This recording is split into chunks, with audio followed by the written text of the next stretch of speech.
¿Me escuchan bien? ¿Allá atrás me escuchan bien? ¿Sí? Qué bueno. Gracias por la espera. Gracias por estar aquí. Bienvenidos a el Centro Pastoral Nuestra Señora de Chiquinquirá. Este centro pastoral es la casa del movimiento de vida cristiana, movimiento católico, que promueve la vida cristiana de sus fieles.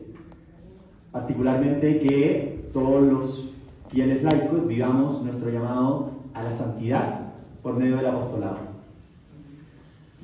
Estamos muy contentos hoy de tenerte aquí, Pablo, y particularmente hoy que celebramos a Nuestra Señora de Fátima como iglesia. Nuestra Madre nos invita a la conversión.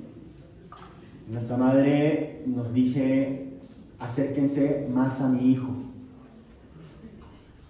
Hace unos días en un chat una persona que vio el título de la charla dijo: yo no entiendo por qué ustedes hacen campaña política. Y realmente, y quiero que esto quede súper claro para todos, pero aunque creo que no es necesario decirlo, nosotros no estamos aquí por un asunto político solamente, porque los cristianos tenemos que ver con política. A los cristianos nos interesa la política, pero ante todo nos interesa que lo bello, lo verdadero y lo bueno reine en nuestra sociedad. Y si es que hay algo que atenta contra la verdad, vamos a hacer todo lo posible por formarnos cada día mejor y por hacer todo lo que esté de nuestra parte para que nuestra sociedad sea cada día más un reflejo del reino de Dios, para que el reino de Dios esté cada vez más presente en nuestra sociedad. Y es por eso que Pablo hoy nos acompaña nuevamente. Muy bienvenido, Pablo. Queremos que te sientas muy acogido. Quiero que le demos un fuerte aplauso de bienvenida, Pablo.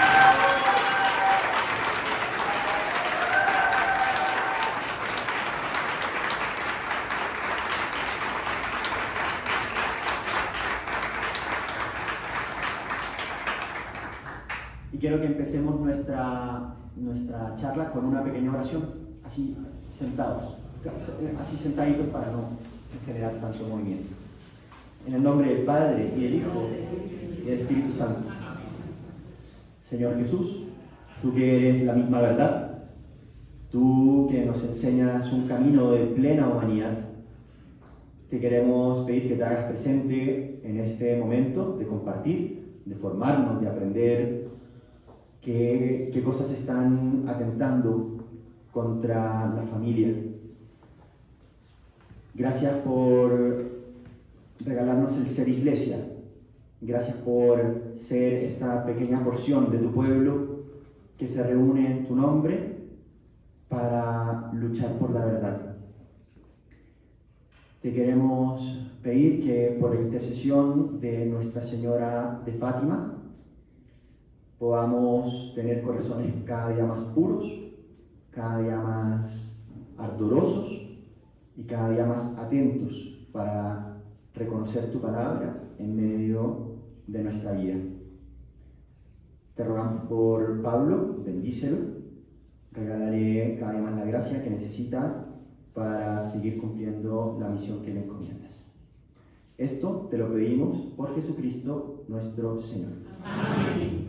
En el nombre del Padre, y del Hijo, y del Espíritu Santo. Amén. Gracias.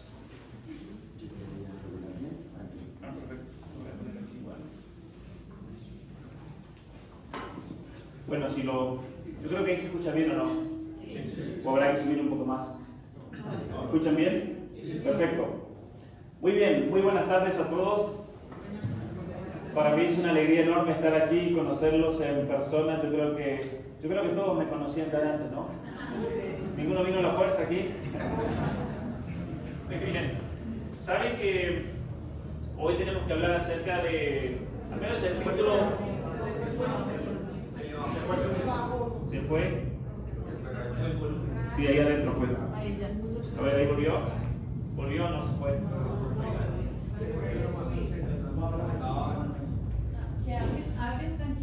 Hola. Ah, lo está probando. Sí, en realidad yo tenía que hablar y contarle una historia nada que ver. Y él probaba dentro. ¿Y ahí escucha mejor de atrás? Sí, del fondo del café, ¿se escucha bien? Sí, me miro así que se escucha seguro.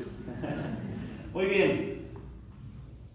¿Saben qué gracioso lo que comentaba el hermano aquí, de que alguien mandó un mensaje de por qué se meten en cuestiones políticas? Algunas anécdotas les voy a contar. La primera, yo estuve en Florida hace poquito, dando una serie de conferencias, hace apenas 2 semanas y media, y en una de las conferencias la organizaba la pastoral hispana de la diócesis de Palm Beach, de West Palm Beach, que es al norte de Florida, ahí muy cerquita, como a 2 horas, pero con tráfico de Bogotá se puede tardar hasta 5. Y ahí también será el primer mundo, pero el tráfico es de Bogotá. O ustedes tienen tráfico de primer mundo, la verdad que no sé cómo decirlo. Pongámoslo así para que se sientan bien, el tráfico de Bogotá es el primer mundo. Y saben que fue muy gracioso porque como las conferencias iban a ser todas en parroquias, porque era la pastoral hispana, una persona enemiga, se ve que era enemiga por las acusaciones, empezó a mandar mensajes a todas las parroquias diciendo que no podían invitar a mi conferencia porque yo había sido el instigador del 6 de enero de la toma del Capitolio en Estados Unidos. Imagínense, ojalá, dije yo. Pero fíjense ustedes las cosas que tiene que inventar la gente. Y lo otro que quería comentarles es que el Evangelio en sí mismo y la doctrina cristiana es un llamado a reformar la propia vida. Eso es innegable, nadie lo va a dudar, ¿no es cierto? Hasta un ateo que lea el Evangelio de San Mateo, por ejemplo, y que lea las bienaventuranzas, que lea el Sermón de la Montaña, se va a dar cuenta que ese es un llamado a vivir de una manera determinada y que implica que quiere vivir de esa manera determinada va a tener que reformar toda su vida, no queda otra. Y esa reforma de vida implica de por sí, si yo reformo mi vida, eso significa que voy a reformar la vida de mi familia, sí o sí. La reforma empieza por la familia, pero a su vez las familias se van a dar cuenta que no pueden vivir en una sociedad que atente contra los ideales de esa familia. Entonces, ¿qué pasa? Se van a unir muchas familias que van a crear comunidades por medio de las cuales pueden vivir acorde a sus principios y sus valores. Y eso es lo que ocurrió en los comienzos del cristianismo. ¿Dónde se reunían los cristianos al principio? En las catacumbas. Se iban a los cementerios, a las catacumbas, se reunían en sus casas, se reunían pero las catacumbas es algo una imagen bastante impresionante de la realidad de los primeros cristianos, porque se hacían sus fiestas, sus comunidades en las catacumbas, porque en las catacumbas había algo muy interesante del derecho romano. Las tumbas, en lugar de los difuntos, eran lugares sagrados, y por lo tanto el ejército romano no podía entrar ahí. ¿Saben ustedes? Esa es la razón por la cual iban a las catacumbas, porque el ejército romano no podía desecrar lo que se llamaba sagrado, lo sacro. Y la palabra sacro, uno de los significados era la tumba. ¿Sí? La tumba. Hay toda una historia detrás del origen de lo sagrado. Pero más allá de eso, los cristianos se dieron cuenta de que ellos tenían que reformar y convertir a una sociedad entera para ellos poder vivir como cristianos. Y eso obviamente que dio todo un proceso de conversión en toda Europa que naturalmente llevó a una reforma política. Y no solamente una reforma política, sino una reforma legal, una reforma en el sistema de justicia, una reforma incluso en el modo de organización social. Porque en Europa, es muy interesante esto, ¿saben ustedes, si han tenido la oportunidad de ir a Europa, cuál es la característica? Capaz que es difícil de adivinarlo así con simplemente esto que voy a preguntar, pero ¿cuál es la característica de la mayoría de las ciudades europeas? Una plaza, por ejemplo, en España, que tiene ¿qué cosa? Una iglesia. y el ayuntamiento enfrente. Pero sin embargo, si nosotros vamos antes del ordenamiento medieval, ¿qué no vamos a encontrar antes de la iglesia y el ayuntamiento? Porque eso es una vez que ya organizamos las sociedades cristianas. Lo central en las grandes ciudades, si ustedes van a Alemania, por ejemplo, si van a Múnich, Múnich en alemán se dice München. ¿Qué significa München? ¿Alguien sabe? Monasterio. München significa un monasterio.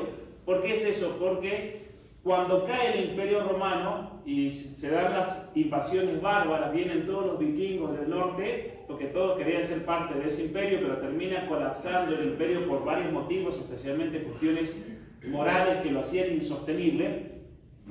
Hay que realizar todo un proceso de evangelización.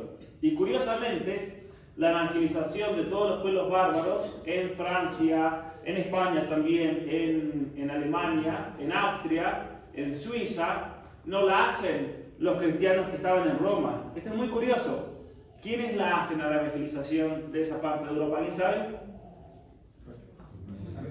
Los irlandeses, los monjes benedictinos irlandeses.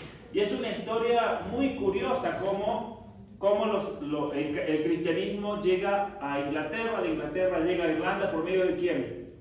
¿Quién es el que lleva? San Patricio.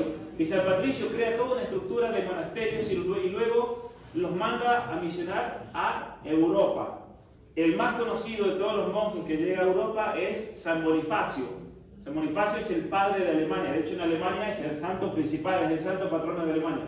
Porque él es el que evangelizó a las tribus germanas, es el famoso santo que cortó ese pino gigante al cual adoraban todas las tribus germánicas, y cuando ese pino se cayó y ningún rayo lo pasó por el medio, le dijo: ven, porque yo soy el enviado del Dios verdadero, por eso.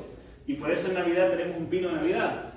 El pino de Navidad es una tradición alemana porque San Bonifacio cortó el pino, y entonces los alemanes comenzaron a poner un pinito al lado del pesebre porque hasta el pino lo adoraba a Jesucristo. Esa es la historia del pesebre. Y lo que hacen los benedictinos en Europa es básicamente formar monasterios, y comienzan a llamar a las tribus bárbaras, a las tribus vikingas, y que las tribus vikingas estaban ubicadas desde, muchos de ellos son los sajones que habían invadido Inglaterra, pero estaban en todo el norte de Francia, estaban en el norte de España, estaban en Alemania, en Suiza, en Holanda, Bélgica, después todos los países nórdicos, hasta incluso una ciudad vikinga que se llamaba Kiev. ¿Saben qué es Kiev? ¿Qué es Kiev, la capital de dónde? Ucrania. Que Kiev es la madre de ¿qué? De Rusia. Kiev es la madre de los rusos. Todos los rusos salieron de Kiev, que son vikingos también. Ahora, ¿por qué los rusos terminaron en Moscú? Porque cuando fueron las invasiones mongólicas se tuvieron que trasladar de Kiev hacia San Petersburgo. Después los comunistas trasladan la capital a Moscú, pero en realidad la sede, la madre de Rusia es Kiev. Kiev. De hecho son un solo pueblo en realidad los rusos y los ucranianos. Es una historia bastante interesante para profundizar, y ahí van a entender un poco por qué está pasando lo que está pasando hoy en día. Pero más allá de eso, los monjes forman monasterios que se convierten en centros de ¿qué cosa? De cultura. Entonces los monjes se dedican no solamente a la liturgia, sino que se dedican especialmente a transmitir todo el pasado de la antigüedad de Occidente. Y es gracias a los monjes benedictinos que nosotros tenemos la Biblia, es gracias a los monjes benedictinos que tenemos las obras de Aristóteles, de Platón, de toda la literatura greco-romana, porque ellos salvaron todo a mano, copiando a mano, los famosos escribas, que ese era el trabajo de los monjes. Había monjes que se dedicaban a escribir, los copistas, todo el día, y no era que copiaban así por copiar. Agarraban un libro y se armaban tremendo arte para cada letra que comenzaba cada capítulo. ¿Han visto alguna vez ustedes eso? Impresionante, en libros grandes. Y así ellos mantuvieron la cultura. Pero ellos se dieron cuenta, y esto es muy interesante para entender la educación contemporánea, el desastre de la educación contemporánea, era que si nosotros queríamos educar y formar a los pueblos bárbaros, a los hijos de todos estos vikingos que no sabían agarrar un hacha y matar gente, nada más, si queríamos formarlo teníamos que hacerle leer cosas que nos hagan pensar. Y entonces en los monasterios les empezaron a enseñar Aristóteles, Platón, las obras del pensamiento de los padres de la Iglesia, San Agustín. Es ahí cuando se comienza a desarrollar todo un sistema filosófico. Y fue en un monasterio, en una ciudad alemana que se llama Aachen, que un rey que tenía en ese momento los vikingos decide formar un sistema escolar para educar a los niños. Y es ahí que arman el trivium, el famoso trivium y quadrivium, que es la educación clásica. Que curiosamente el sistema de trivium y quadrivium, que se creó en el año 750 más o menos, es el sistema de educación más elevado que existe en la historia de la humanidad hasta el día de hoy. Hoy en día no hay un solo plan de educación que supere el nivel de educación que tenían en el año 750. Y ustedes dirán, ¿cómo puede ser eso? ¿Que acaso hemos regresado, en vez de progresar, sí, ciertamente la educación se ha venido así. Un dato curioso para que ustedes vean la importancia de ese plan de educación. Cuando las grandes universidades europeas, estamos hablando de Cambridge, la Universidad de Oxford, la Universidad de Bolonia, la Universidad de París, que son las universidades europeas más antiguas, la universidad en España tenemos de Salamanca, tienen que crear un plan de estudio. El plan de estudio que ellos crean se lo copian a los monasterios, del trivium y el quadrivium, enseñando humanidades, enseñando a la gente todas aquellas cosas que te hacían más humano. La retórica, aprendiendo a hablar, la lógica para aprender a pensar, el aprender a escribir, el aprender a debatir, porque eso es el fundamento después de cualquier otro tipo de conocimiento. Entonces las universidades medievales a la gente les enseñaban a ser más humano, el desarrollar todas esas capacidades humanas. Y cuando esas personas luego se formaban humanamente, entonces ahí podían estudiar las distintas carreras que se generan en las universidades. Podían estudiar medicina, podían estudiar derecho, que era derecho civil o derecho canónico, podían estudiar filosofía o estudiaban teología. Y dentro de la filosofía se estudiaban todas las ciencias, porque había una rama de la filosofía que era la filosofía natural, que estudiaba lo que es la física, la química, pero que en ese momento no estaba separado. Por eso Newton tenía un doctorado en filosofía, no tenía un doctorado en física, ¿no? Todos los grandes científicos de la revolución científica del siglo XVII eran todos en realidad profesores de filosofía en general. Y dentro de la medicina tienen las distintas ramas, y así fue como surge la universidad. Pero la universidad se creó ¿para qué? Para formar a la persona humana. Y la universidad se funda para complementar la enseñanza de los monasterios. Entonces, en Europa, las principales urbes, metrópolis, que no son parte de lo que fue el Imperio Romano, se comienzan a generar alrededor de la vida del monasterio. El monasterio era central y por lo tanto la parte espiritual era un elemento central de la cristiandad, y de ese elemento surge la parte política, la parte de la organización. ¿Y quién era la máxima autoridad entonces ahí? Era el abad, que el abad era como una especie de obispo, y luego había una autoridad civil, que era la autoridad política en la cuestión civil, que era el dueño del feudo. Y lo interesante del sistema político del medioevo, para imitar hoy en día, ojalá fuese así, era que cada feudo era soberano e independiente. Entonces no existía un rey que iba y mandaba, y ordenaba y obligaba a todo el mundo a hacer algo. Eso es mentira, eso no existía, ¿no? Los reyes soberanos, autoritarios, con ese sistema totalitario, surge después, en el siglo XVII y en el siglo XVIII. Anterior a eso no existía eso, en el modelo cristiano de política. Y es interesante para que vean ustedes la importancia de eso, que las universidades más prestigiosas, si uno dice cuáles son las universidades más prestigiosas hoy en día, y van a mencionar la gente de la Universidad de Harvard, de Oxford, de Cambridge, de Princeton, de Yale, todas esas universidades que ahora ya han dejado de ser en realidad prestigiosas porque han aceptado todas estas ideologías progresistas y van en picada, pero la razón por la cual esas universidades fueron prestigiosas, ¿saben por qué fue? Y ahí se van a sorprender, porque esas universidades se hicieron prestigiosas porque requerían que cualquier estudiante que ingresase, primero tenían un régimen de ingreso muy difícil. El examen de ingreso es muy interesante porque los otros días un amigo me envió el examen de ingreso del año 1912 y yo lo hice por probar a ver si me salía, pero muy gracioso porque había que traducir muchísimos textos en latín. Eso era el examen de ingreso de Harvard. El que podía traducir eso podía entrar. Ahora, ¿qué pasaba? Que uno entraba a la Universidad de Harvard, por decir un ejemplo, pero eso es válido para cualquiera de las otras grandes prestigiosas, y los 4 años de formación era estudiar los grandes clásicos de nuestra civilización occidental, es decir, lo mismo que hacían los monjes con los vikingos. Lo mismo, exactamente lo mismo. Ese era el programa. Había que leer a Aristóteles, había que leer a Platón, había que leer hasta Santo Tomás de Aquino. Miren que la Universidad de Harvard era anglicana, la Universidad de Princeton era presbiteriana y los estudiantes tenían que leer a Santo Tomás de Aquino. ¿Por qué? Porque el tipo te hacía pensar. Te hacía pensar. Y eso es lo que hizo grandes estas universidades. No era estudiar distintas ciencias, no, eso no es lo que hizo prestigiosas estas universidades. Era estudiar 4 años de humanidades y luego de esos 4 años los estudiantes podían especializarse en alguna carrera particular. Pero solamente los que terminaban esos 4 años podían luego estudiar abogacía, podían estudiar medicina, ingeniería, lo que sea. Eso es muy interesante, ¿no? Por el tema de recuperar una verdadera educación. Y esa es la razón principal por la que cuando yo estaba en la universidad me di cuenta de que las universidades y la educación en general habían perdido el sentido propio, que era formar a la persona humana. Nosotros podemos ir a la universidad en general y nos pueden enseñar mucho de medicina, nos pueden enseñar de ingeniería, nos pueden enseñar de distintos temas, si es que nos enseñan algo que sirva, porque la mayoría hoy en día están infestadas de ideología, lamentablemente. Hace poquito una chica de aquí de la Universidad de los Andes de aquí de Bogotá, sí, porque era colombiana, y me escribió un proyecto que tenía que hacer para la Universidad de los Andes, donde tenía que ser urbanización con perspectiva de género, ¿sí? Y edificios con perspectiva de género. Entonces me dice, ¿cómo se puede interpretar ideológicamente esto?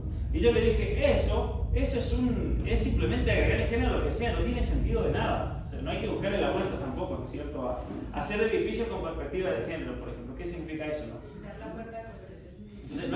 No tiene sentido. Solamente la Universidad de los Andes quiere hacerse innovadora e inclusiva metiéndole género a todo. Pero termina degenerando la educación, esa es la realidad. Entonces, el gran problema que yo vi era que la gente no tiene una buena formación humana, lamentablemente, especialmente los jóvenes en las escuelas en general, salvo excepciones, pero la mayoría de las escuelas son un desastre, donde no les enseñan a pensar, no les enseñan a razonar, no les enseñan lógica, no les enseñan a pensar mediante la lectura de grandes libros. ¿Qué escuela hoy en día en Colombia les da a jóvenes de 16, 17 años para que lean Platón y Aristóteles y lo discutan entre ellos en clase? Estoy seguro que ni una. Y muchos dirán, no, es que los alumnos no tienen ni siquiera nivel para poderse leer una cosa así. Bueno, ¿y por qué no tienen nivel para una cosa así? Hay un problema serio en la educación. ¿Qué colegios en Colombia enseñan, y especialmente si nos referimos a los públicos, enseñan lógica? ¿Quién enseña a pensar para que Petro no te diga falacias y no te des cuenta? ¿No? Porque claro, si la gente o los jóvenes salen totalmente incultos, ignorantes, no saben expresarse, no saben hablar, la van a escuchar a Francia Márquez y van a pensar que es una oratoria sensacional, la señora. Pero esa es una realidad. Al político no le conviene que la gente piense, porque se van a dar cuenta que uno es un ignorante y un inútil total. Esa es la realidad.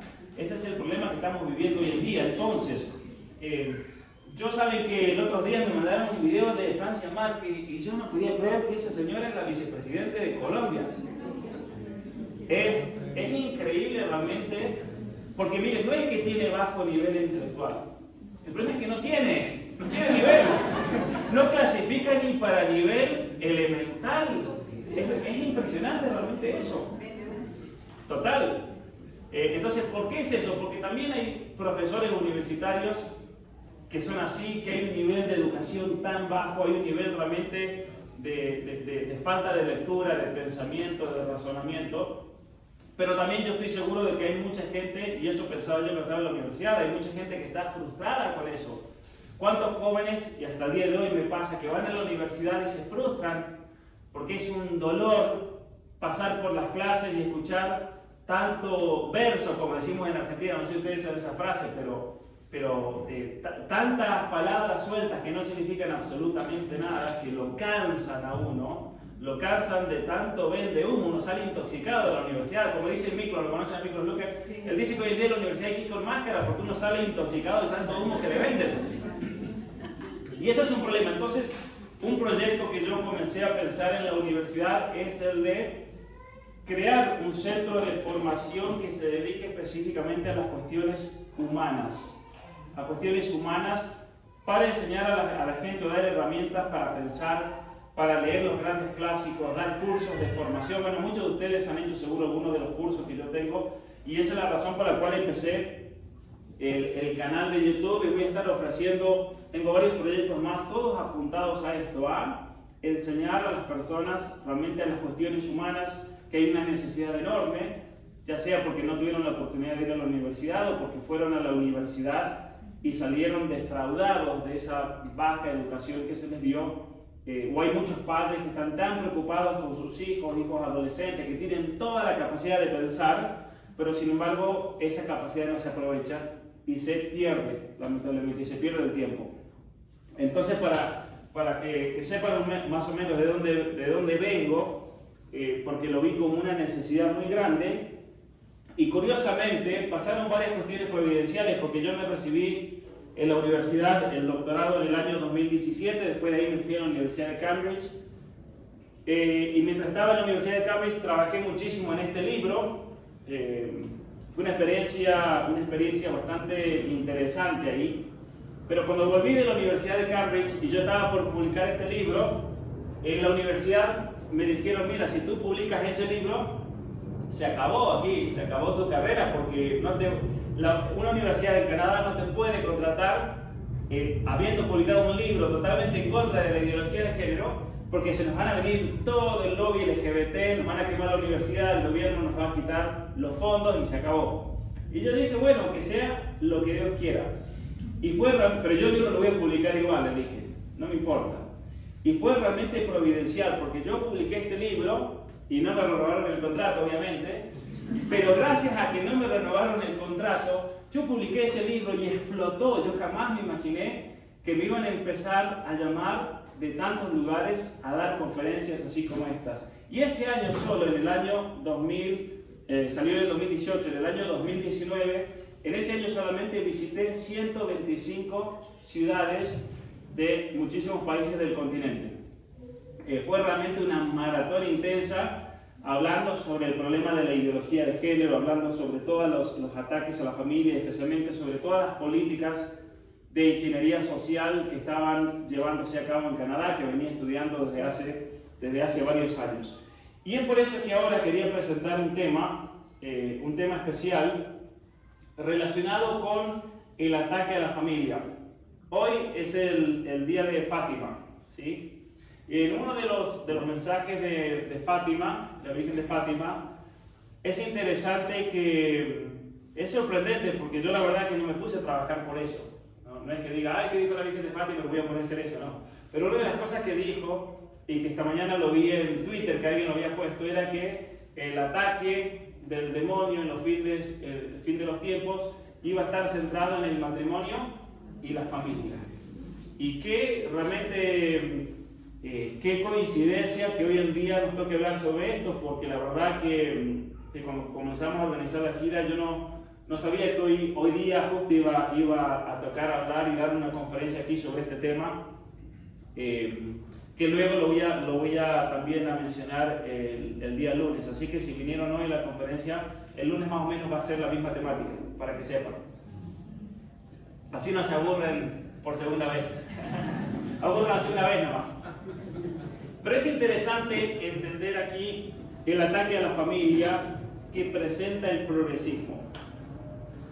¿Cuál es el fundamento de la ideología progresista? El fundamento de la ideología progresista proviene dentro de una corriente filosófica que podríamos llamar el hegelianismo, ¿sí? De la filosofía de Hegel, que era un pensador alemán que publicó sus libros alrededor de unos años antes y años después del año 1800, para que ustedes lo ubiquen, inmediatamente posterior a la Revolución Francesa. Era un hombre que siempre caía parado, como se dice, ¿Saben esa expresión? Si mira que es parado. Bueno, es un hombre ¿cómo se llama el senador este de aquí de... ¿Cómo? No, Roy Barrera. Roy Barrera, ahí está. Roy Barrera siempre cae parado, ¿no? Ha estado con todos. Si mañana gana Uribe de vuelta, va a ser uribista. Siempre cae parado. Bueno, Hegel era así totalmente, un camaleón. Porque Hegel, básicamente dentro de su ideología, es una ideología bastante compleja y es tal vez el filósofo más complicado de entender. ¿Por qué es eso? Porque cuando un filósofo te va a vender humo, cuando te va a engañar con una estructura de pensamiento, te la va a hacer de la manera más difícil posible. ¿Por qué? Porque si uno no entiende, claro, no entiende porque no te da la cabeza. Entonces la gente cree, claro, tiene un pensamiento tan elevado que por eso no lo entiende. No, miren, cuando ustedes a una persona van a la universidad y habla con un lenguaje tan complejo que nadie lo entiende porque es un estafador. Y como no tiene nada que decir, tiene que cubrir su idea o ideología con palabras difíciles que son incoherentes cuando comienzan a unirse entre sí. Es como una persona que mete palabras difíciles en una batidora y sale como salga, así son las obras de estas personas. Y eso es mucho de lo que pasa en las universidades hoy en día. Y eso es algo claro, miren, cuando una persona no sabe explicar claramente eso que tiene que enseñar, esa persona no lo entiende o está inventando. Así de simple, ese es el principio básico para analizar a alguien que enseña. Y es interesante que este filósofo planteaba que la historia, el tiempo, iba en desarrollándose de una manera lineal en la cual se iba manifestando a lo largo de la historia en una especie de progreso, donde lo posterior es siempre superior a lo anterior. Él tiene una noción bastante complicada del espíritu, porque él habla del espíritu y que toda la realidad del mundo simplemente es una manifestación de ese espíritu. Para que más o menos se hagan una idea, él cree en una especie de Dios, pero no es Dios porque no es un Dios trascendente como en el cristianismo, sino que es un Dios inmanente, material también, aunque tiene conciencia, y que se va manifestando a lo largo de la historia. Él plantea la teoría, por ejemplo, de la evolución. De hecho, Darwin no inventa la teoría de la evolución. Darwin la copia de corrientes anteriores que planteaban que el mundo está en una etapa de evolución donde todo va cambiando y todo va perfeccionándose. Lo que hace Darwin es tratar de ir a la naturaleza y encontrar rastros de esa evolución. Él comienza con la geología, porque de hecho él era geólogo. Él fue a Argentina, había sido formado en toda esta ideología hegeliana porque era lo que se estudiaba en ese momento en las universidades, porque tenían que estudiar filosofía.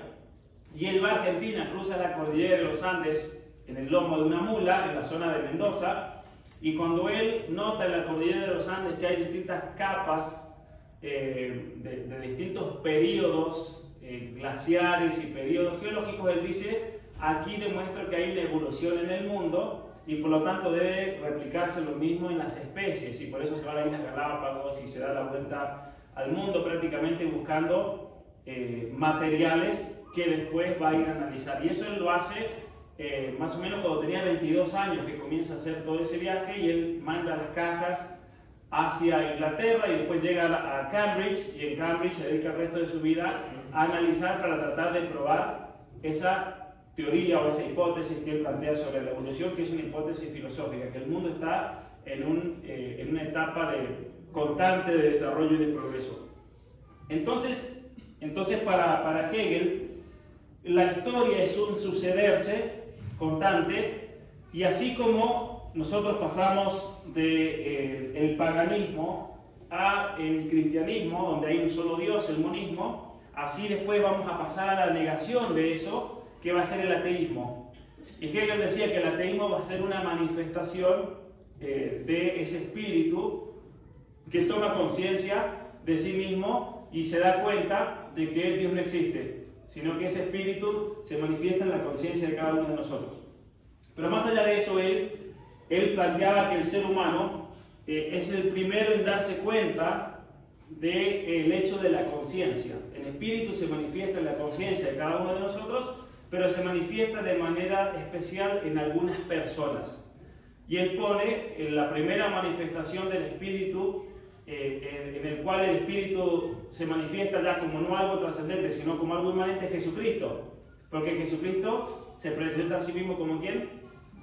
Como Dios. Como Dios. Y Hegel lo que dice es, no es que él dice yo soy Dios, sino que lo que Jesucristo está diciendo es todos somos Dios.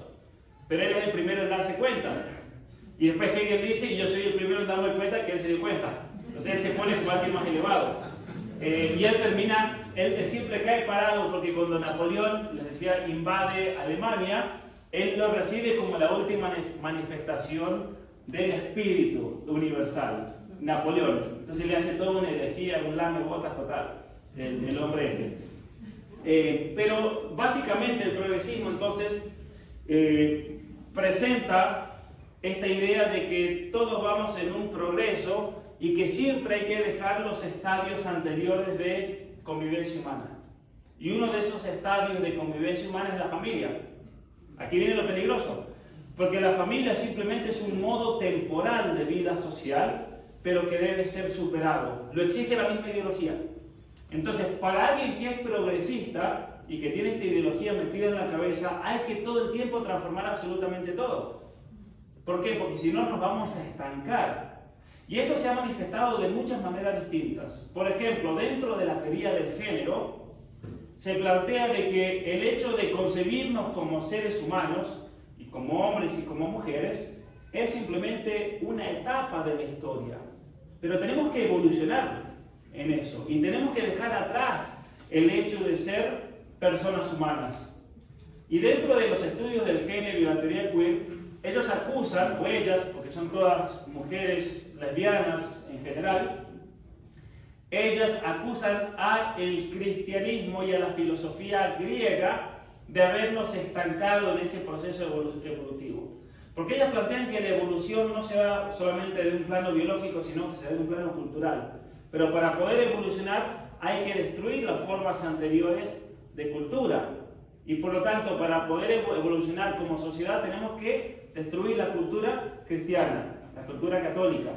Es necesario, es deconstruirla. Hoy se usa mucho eso, ¿no? Deconstruirla. Para que un hombre, por ejemplo, pueda evolucionar en ese proceso, tiene que deconstruirse. Y es por eso ahí van a entender por qué en la Universidad de Buenos Aires, en Argentina, por ejemplo, parte de los cursos introductorios, hay un curso, después lo buscan en Google, que se llama Deconstruir la masculinidad. Los hombres tienen que tomar un curso para deconstruirse a sí mismos. ¿Quién es hoy en día el gran predicador popular de esas ideas de la deconstrucción masculina? Bad Bunny. ¿Sí? Pero Bad Bunny porque a él lo han elegido y le dicen, mira muchachos, te vamos a pagar 50 millones de dólares y te tienes que deconstruir. Porque el tipo no tiene idea de teoría de género ni nada, sino de la escuela. Digo. No sabe ni hablar, el hombre ha escuchado las canciones.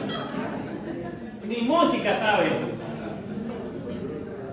Ni música sabe el muchacho. En Estados Unidos, en habla inglesa, le pagaron para que haga toda esta campaña de desconstrucción de la feminidad a Demi Lovato. ¿Conocen a Demi Lovato? Bueno, hace un tiempo se declaró no binaria. Se ve que no aguantó mucho y le dijo, muchachos, miren, no, por no binaria no puedo, entonces pansexual. O sea, menos ya tenía vía libre en su vida privada y ahora últimamente no descubrí que soy mujer. Se ve que el contrato era por 2 años nomás. Tal cual. Pero es así como, miren, es interesante cómo hay ideologías muy complicadas que son progresistas que luego, obviamente, comienzan a reflejarse dentro de las universidades, de los programas de educación y comienzan a traducirse de modo popular, simplemente con frases cliché que luego las transmiten por las redes sociales, por TikTok, por medios de cantantes o de celebridades, de gente del espectáculo, para dar esas ideas, ¿no? Aquí en Colombia ustedes también tienen ejemplo de eso, ¿no? Una de las grandes títeres de toda esta progresía que cada tanto parece que le ordenan sus amos en la industria musical que tienen que publicar por Twitter y sale a decir estupideces, es esta el apellido es de Francisco, ¿cómo se llama? María Rosa. Margarita Rosa, esa misma. Margarita Rosa, esa hace poco dijo que no había que tener hijos porque era algo antinatural, y creer que era natural lo hace más antinatural todavía e irresponsable. Y la otra mujer es Shakira. Shakira también cada tanto la hacen decir alguna cosita que tiene que ver con todas estas ideas, pero a lo largo del mundo entero tenemos una serie de gente del espectáculo, de la farándula, que no son más que transmisores de estas ideologías para tratar de imponerlas luego en la opinión pública, especialmente con los jóvenes. Y como hoy en día se aseguran de que los jóvenes no sepan pensar, que no sepan razonar, que no se pongan a pensar en esas frases que no significan nada, porque en cuanto te pones a pensar que esa frase no significa nada, se acabó la frase, ¿no? Pero, y por eso es valioso que haya cantidad de jóvenes hoy en día que quieran salir de ese engaño, que quieran estudiar, que quieran formarse, que quieran leer. Y yo siempre a la gente, cuando me dicen cómo podemos unirnos a esta batalla, les digo, aprendan a pensar. ¿Y cómo se aprende a pensar? Leyendo libros de gente que sabe pensar, porque así aprendí a pensar yo, leyendo libros, y así sigo aprendiendo a pensar. Y es interesante entonces, para que se entienda bien, que el progresismo exige la aniquilación de los estadios o manifestaciones anteriores de algo. Entonces, somos hombres o somos mujeres, tenemos que eliminar eso para darle lugar a la nueva manifestación del espíritu. Que hoy en día la nueva manifestación se da en la identidad de género. Y por eso hoy en día se celebra a la persona que se deconstruye, se celebra al no binario, se celebra al transgénero como una persona que rompió los moldes, y es una persona que debemos celebrar. Por eso también las grandes campañas en los Estados Unidos y en Canadá, que ya también está pasando en México, de traer a los drag queens a las escuelas. ¿Por qué traen a los drag queens a las escuelas? Porque ellos, al menos así ocurre en Canadá, ellos van a las escuelas y a los niños se les presentan como personas que lograron superar esa imposición de ser varones o ser mujeres. Algo realmente terrible. Dentro de esta visión progresista tenemos también el transhumanismo. ¿Por qué? Porque el transhumanismo plantea exactamente lo mismo. Es una visión progresista que dice que el ser humano era simplemente una etapa en el recorrido de la historia. Pero el transhumanismo es interesante porque ellos se han dado cuenta que la evolución no se va a dar de manera biológica. Al menos se han dado cuenta. Entonces ellos dicen, la evolución se va a dar por medio de la aplicación tecnológica, por medio de la inteligencia aplicada a la ciencia, de manera técnica, de tal manera que podamos transformar al ser humano. ¿Y cómo lo vamos a transformar al ser humano? Por medio de la convergencia de 5 ciencias, de las cuales las más importantes son la ingeniería genética, ¿sí? O la genética, por medio de la embriología, porque la ingeniería genética hay que hacerla en el momento original, como somos una célula totipotente.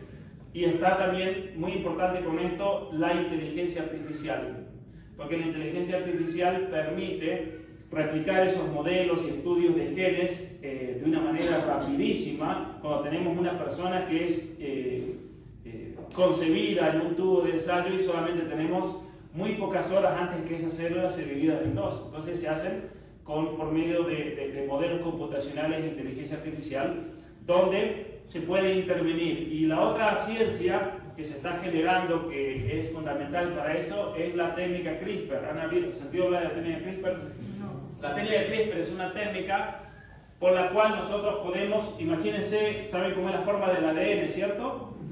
La técnica CRISPR maneja un nivel de medición que es básicamente casi 1.000.000 de veces dividido 1 milímetro, y pueden intervenir dentro de un gen y cortarlo y con una tijera editarlo genéticamente. Entonces lo que están intentando hacer ahora es, por darles un ejemplo concreto, proyectos que están en curso, crear una serie de personas que tengan visión nocturna, porque de esa manera ellos piensan solucionar el problema de la energía y del cambio climático. Ya no vamos a necesitar producir tanta energía porque la gente va a ver de noche. Entonces el proyecto es asegurarse de que toda persona que nazca en el planeta Tierra tiene que estar modificada genéticamente. ¿Sí? Hay otro proyecto que tiene que ver con todo este gran engaño del cambio climático, que es como las vacas contaminan, el consumo de carne supuestamente no es un problema para la humanidad. Entonces, y es macabro esto, quieren generar toda una serie de seres humanos que básicamente sean alérgicos a productos lácteos, entonces estén obligados a no consumir nada lácteo, y así vamos a obligar a las personas a eliminar el consumo de carne.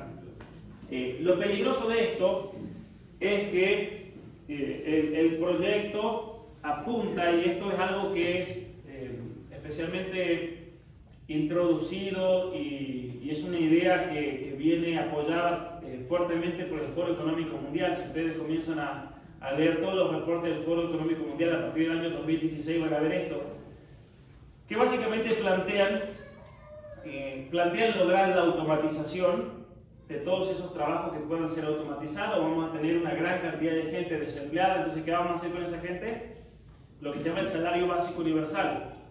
Pero el problema con el salario básico universal, que va a ser digital, de hecho el gobierno de Canadá ya anunció cómo va a funcionar y eso se va a replicar luego en todo el mundo, va a ser digital de tal manera que tú vas a recibir una ayuda del gobierno porque no vas a trabajar, pero no es que ese dinero lo vas a poder usar en cualquier cosa, sino que ese dinero va a venir predeterminado para usarlo en determinados productos. Entonces, en el supermercado vas a poder gastar tanto dinero y solamente para ciertos productos, de acuerdo a qué categoría social tengas. Ese es un ejemplo concreto de las consecuencias de esto. Otro ejemplo concreto es que no todos van a poder tener hijos, porque si tú dependes de ese salario básico universal ya no vas a tener entonces el derecho de tener hijos. Solamente gente que pertenezca a una élite, a una casta superior, van a tener hijos, y esos hijos obviamente van a tener que ser, según este proyecto que tienen, genéticamente modificados, porque solamente eso va a hacer posible un salto de la especie. Pues son gente progresista, y los transhumanistas ven la enfermedad, la muerte, el sufrimiento como una etapa del ser humano que no hace necesariamente el ser humano y que por lo tanto debe ser superada. Hay proyectos de fusionar la inteligencia artificial con el ser humano, por ejemplo. Muchos de estos proyectos son simplemente que, si bien surgen en universidades y se está trabajando en eso, son proyectos ficticios en el sentido de que muchos de ellos van a ser imposibles de realizar. Pues no podemos fusionar la nube y la inteligencia artificial al cerebro humano, porque el cerebro humano tiene componentes obviamente biológicos, pero el pensar y el razonar es algo que supera una cuestión meramente biológica. Pero más allá de eso, simplemente para que entiendan de dónde viene el progresismo y a dónde va. Con respecto a la familia, vamos a mencionar algunos puntos solamente aquí. Freud es importante para entender la destrucción, o ese proyecto de destrucción de la civilización occidental, de la cultura y de la familia. Porque básicamente lo que decía era que, en términos simples, él decía que el ser humano, para poder superarse, para poder crecer, para poder llegar a hacer algo en la vida, tenía que reprimir los instintos más básicos de su naturaleza. No se podía dedicar a una cuestión sexual todo el tiempo, porque eso no le iba a permitir entonces crecer. Esto tiene más o menos un poco de sentido, porque si, claro, yo me dedico a tomar alcohol todo el día, nunca voy a poder recibirme de nada, ¿no es cierto? No voy a poder formar una familia. Si una persona se dedica a la vida sexual totalmente desordenada, nunca voy a poder lograr algo en la vida. Pero el error de él era plantear de que cuando una persona controla sus impulsos y se dedica a algo, no lo hace por una represión. ¿No? Porque tampoco es que todo el mundo sea pervertido sexual y que tengan que reprimirse todo el tiempo, eso no existe. Él tenía una visión del ser humano como si fuese básicamente un pervertido sexual que esté obsesionado con el sexo todo el tiempo, y para poder hacer algo tenía que reprimirse y controlarse. Y miren este texto que él tiene.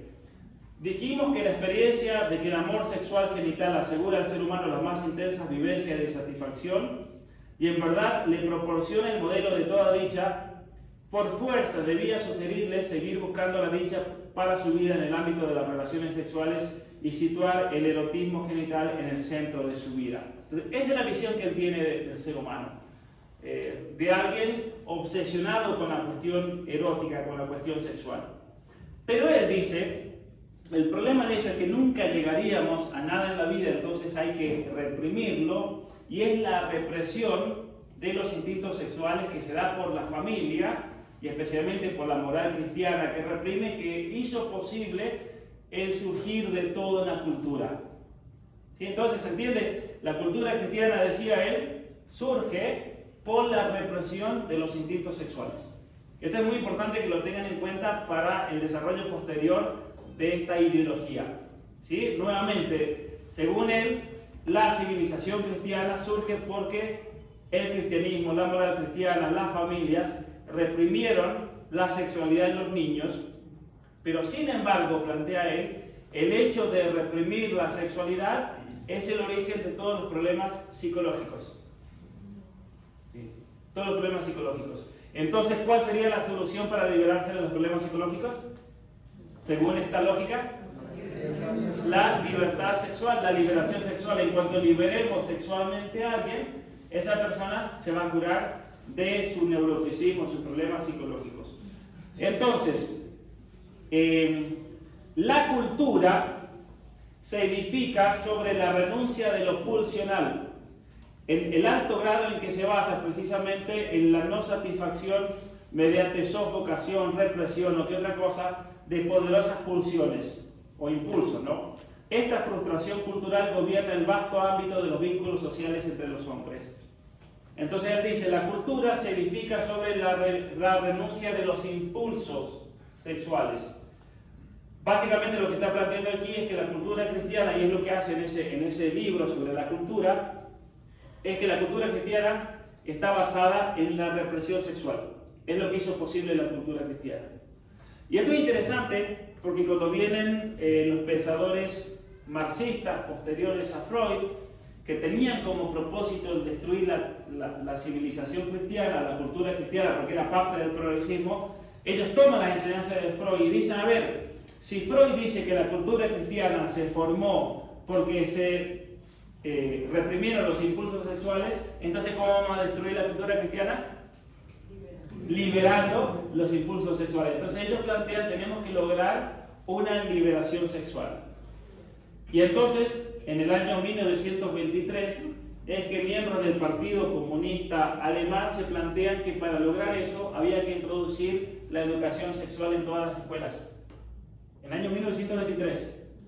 Para que de esa manera los niños se liberen de la moral que le imponen sus padres y los niños comiencen a experimentar sexualmente entre ellos y con sus maestros. Eso es lo terrible de todo esto, un programa de perversión realmente sexual. Y es ahí donde entra la escuela de Frankfurt. La escuela de Frankfurt politiza la revolución sexual que se plantea con estos pensadores. Vamos a pasar a la siguiente. Wilhelm Reich era el discípulo predilecto de Freud. Hay una carta de Freud muy famosa donde él dice que le pregunta a un profesor de otra universidad cuál era el mejor de sus discípulos que él recomienda para que continúe su trabajo, y él dice Wilhelm Reich. ¿Cuál es el problema con Wilhelm Reich? Que Wilhelm Reich era miembro del Partido Comunista Alemán y es uno de los miembros fundadores de la famosa escuela de Frankfurt, que plantea que para realizar una revolución política en Europa primero había que realizar una revolución de tipo sexual. ¿Y por qué se plantean una revolución política ellos? Para la persona que había dicho que por qué íbamos a hablar de política hoy. Para que ustedes entiendan por qué esto está detrás de la destrucción de la familia.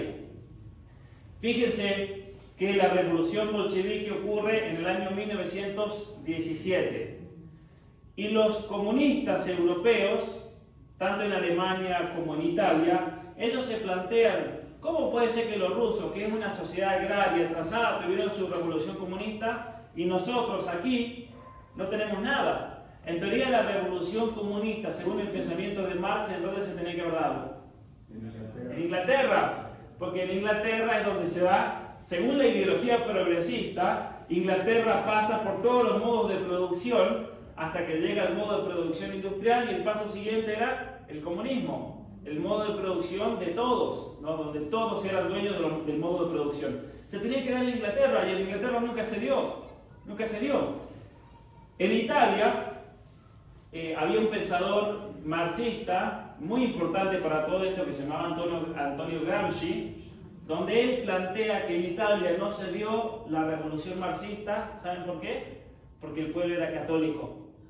Y él dijo, para que se dé una revolución comunista, primero hay que eliminar la fe del pueblo. Los obreros eran católicos, por eso no se revolucionaban, no salían a destruir cosas, hay que destruir la fe.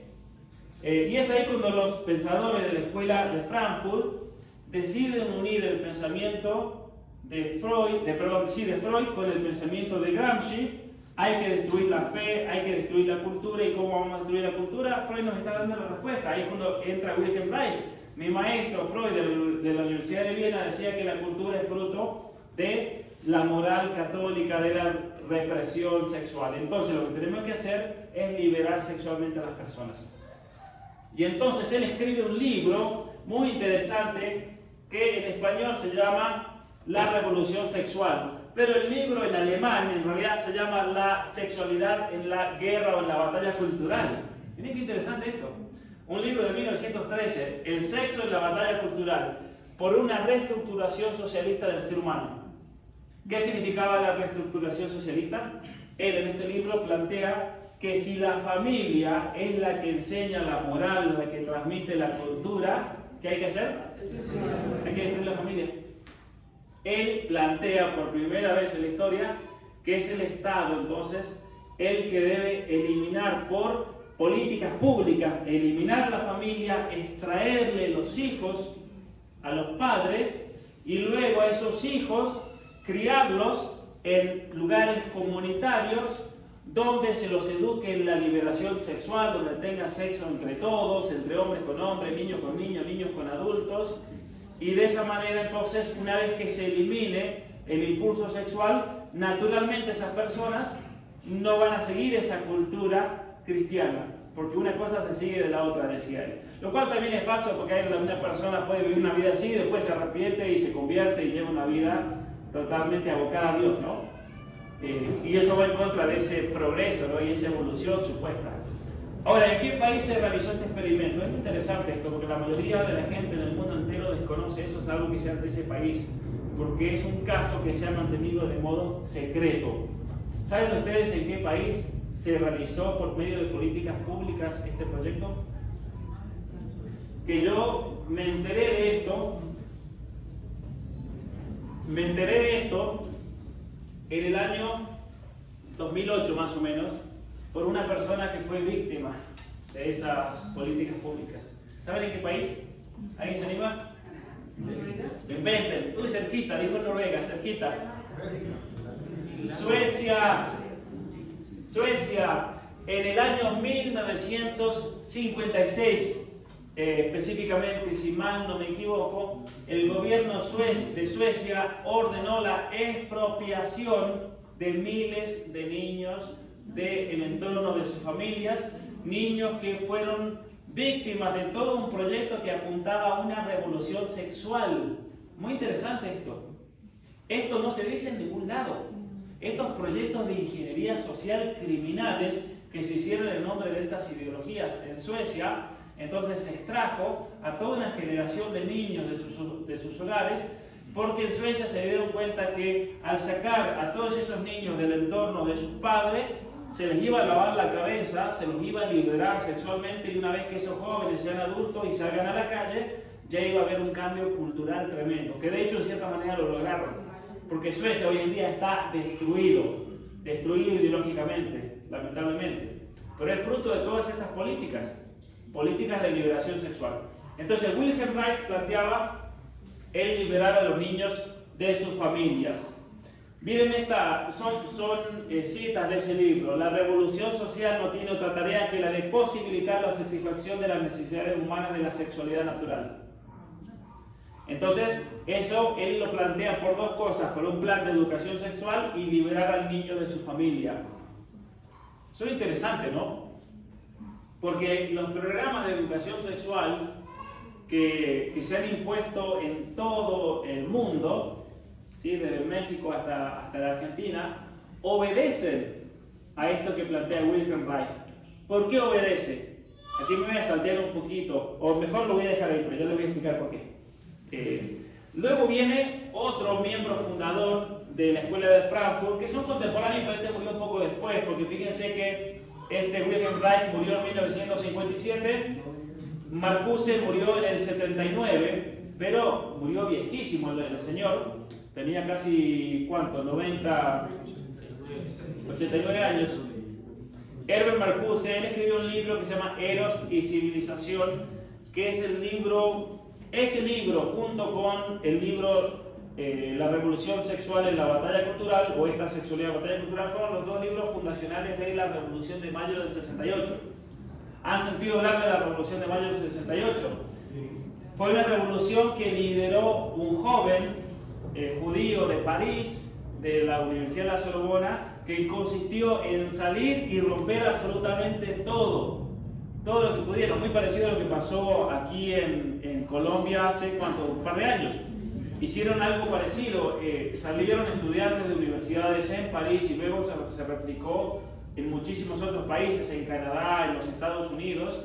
Y una de las cuestiones, miren qué interesante que es esto, una de las cuestiones que los estudiantes pidieron, porque comenzaron a incendiar, destruyeron, sitiaron las universidades, fue una cosa terrible. Hay países que se paralizaron por completo. Vayan a YouTube y busquen Revolución del 69, el 68 en Francia, o busquen en Canadá, o busquen en Estados Unidos, porque en Estados Unidos, aparte, a estos revolucionarios se les unieron los de Pantera Negra. ¿Saben lo que son los Pantera Negra? Pantera Negra era un grupo armado revolucionario afroamericano que luchaba por el poderío del supremacismo negro. Entonces salieron a matar gente, pusieron bombas, quemaron la ciudad de Detroit. Si ustedes alguna vez han estado en Detroit aquí, si ustedes alguna vez pasan por Detroit, se van a dar cuenta que es una ciudad fantasma, es impresionante. Ustedes van viajando una cuadra tras otra y son todas ciudades quemadas, casas quemadas, abandonadas, cambiadas, del año 68, de esa revolución, que nunca más se volvió a reconstruir. La destruyeron completamente. Hubieron desmanes en Los Ángeles, en San Francisco, en la gran mayoría de las universidades grandes en Estados Unidos fueron tomadas. En muchas universidades los rectores estuvieron prisioneros, no podían salir. Fue realmente una batalla campal tremenda, donde murió mucha gente, muchísima gente. Y los estudiantes universitarios en todas estas universidades, es interesante que habían sido, o eran algunos en el presente, alumnos de los miembros de la Escuela de Frankfurt y de la otra corriente francesa del postestructuralismo, de Foucault, de Derrida, todos estos que llamaban a deconstruir la cultura, porque coinciden los de la Escuela de Frankfurt con los de la Escuela del postestructuralismo y el postmodernismo en todo este propósito de destrucción cultural. Y es interesante que las exigencias en las universidades fue la de cambiar el plan de estudio.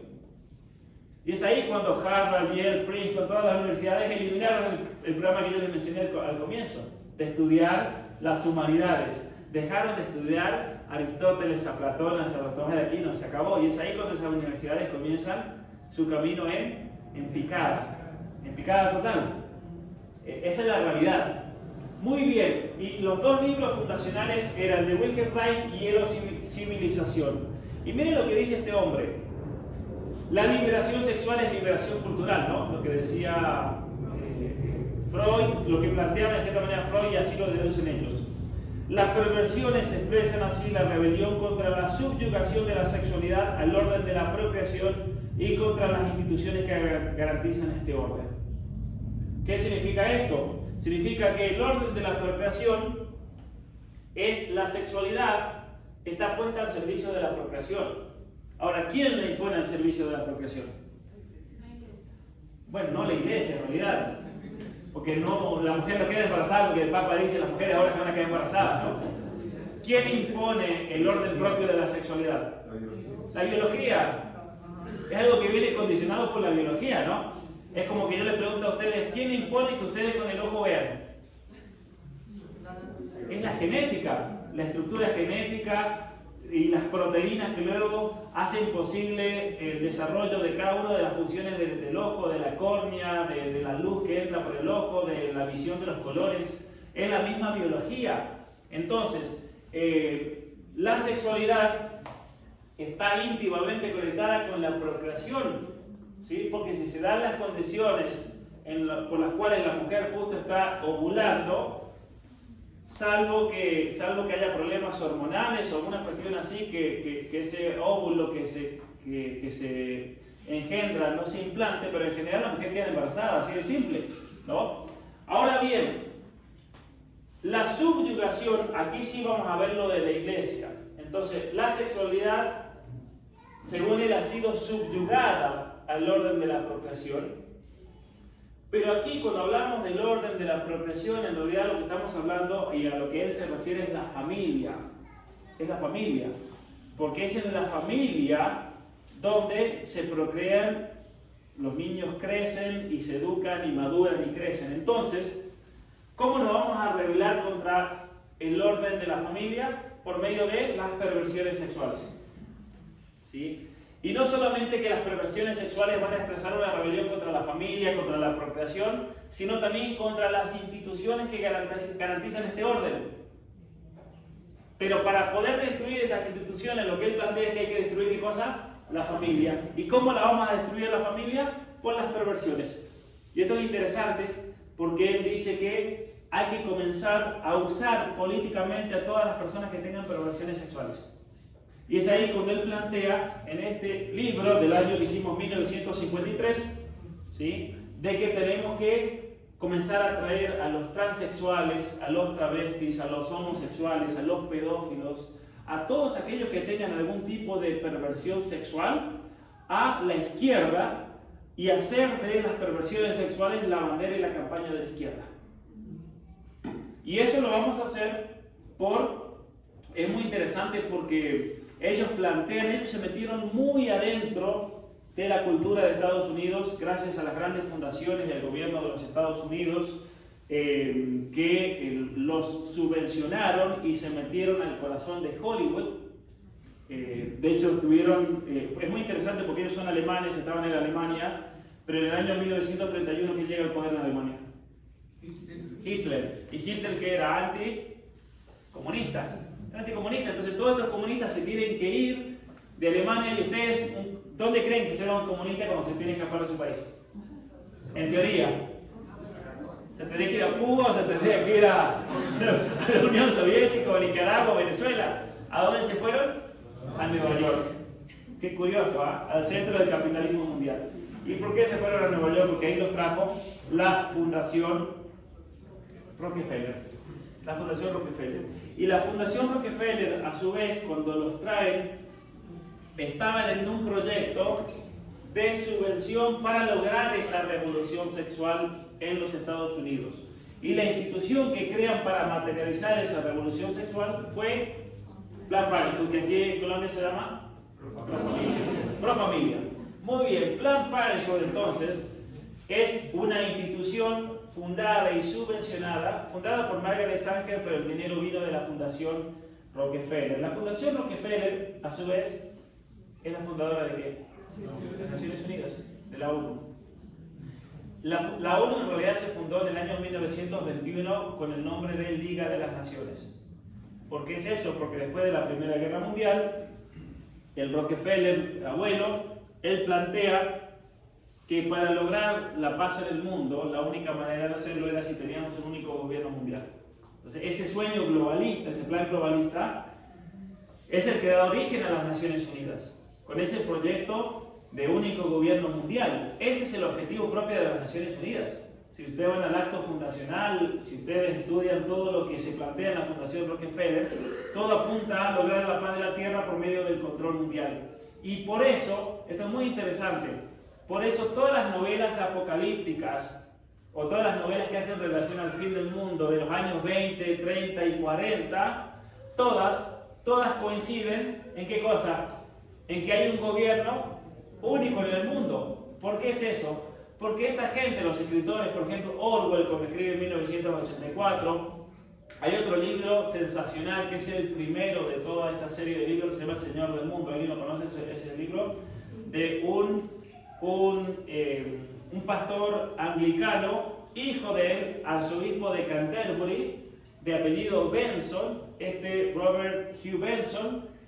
Él hace un viaje a Roma y se convierte al catolicismo y se ordena sacerdote.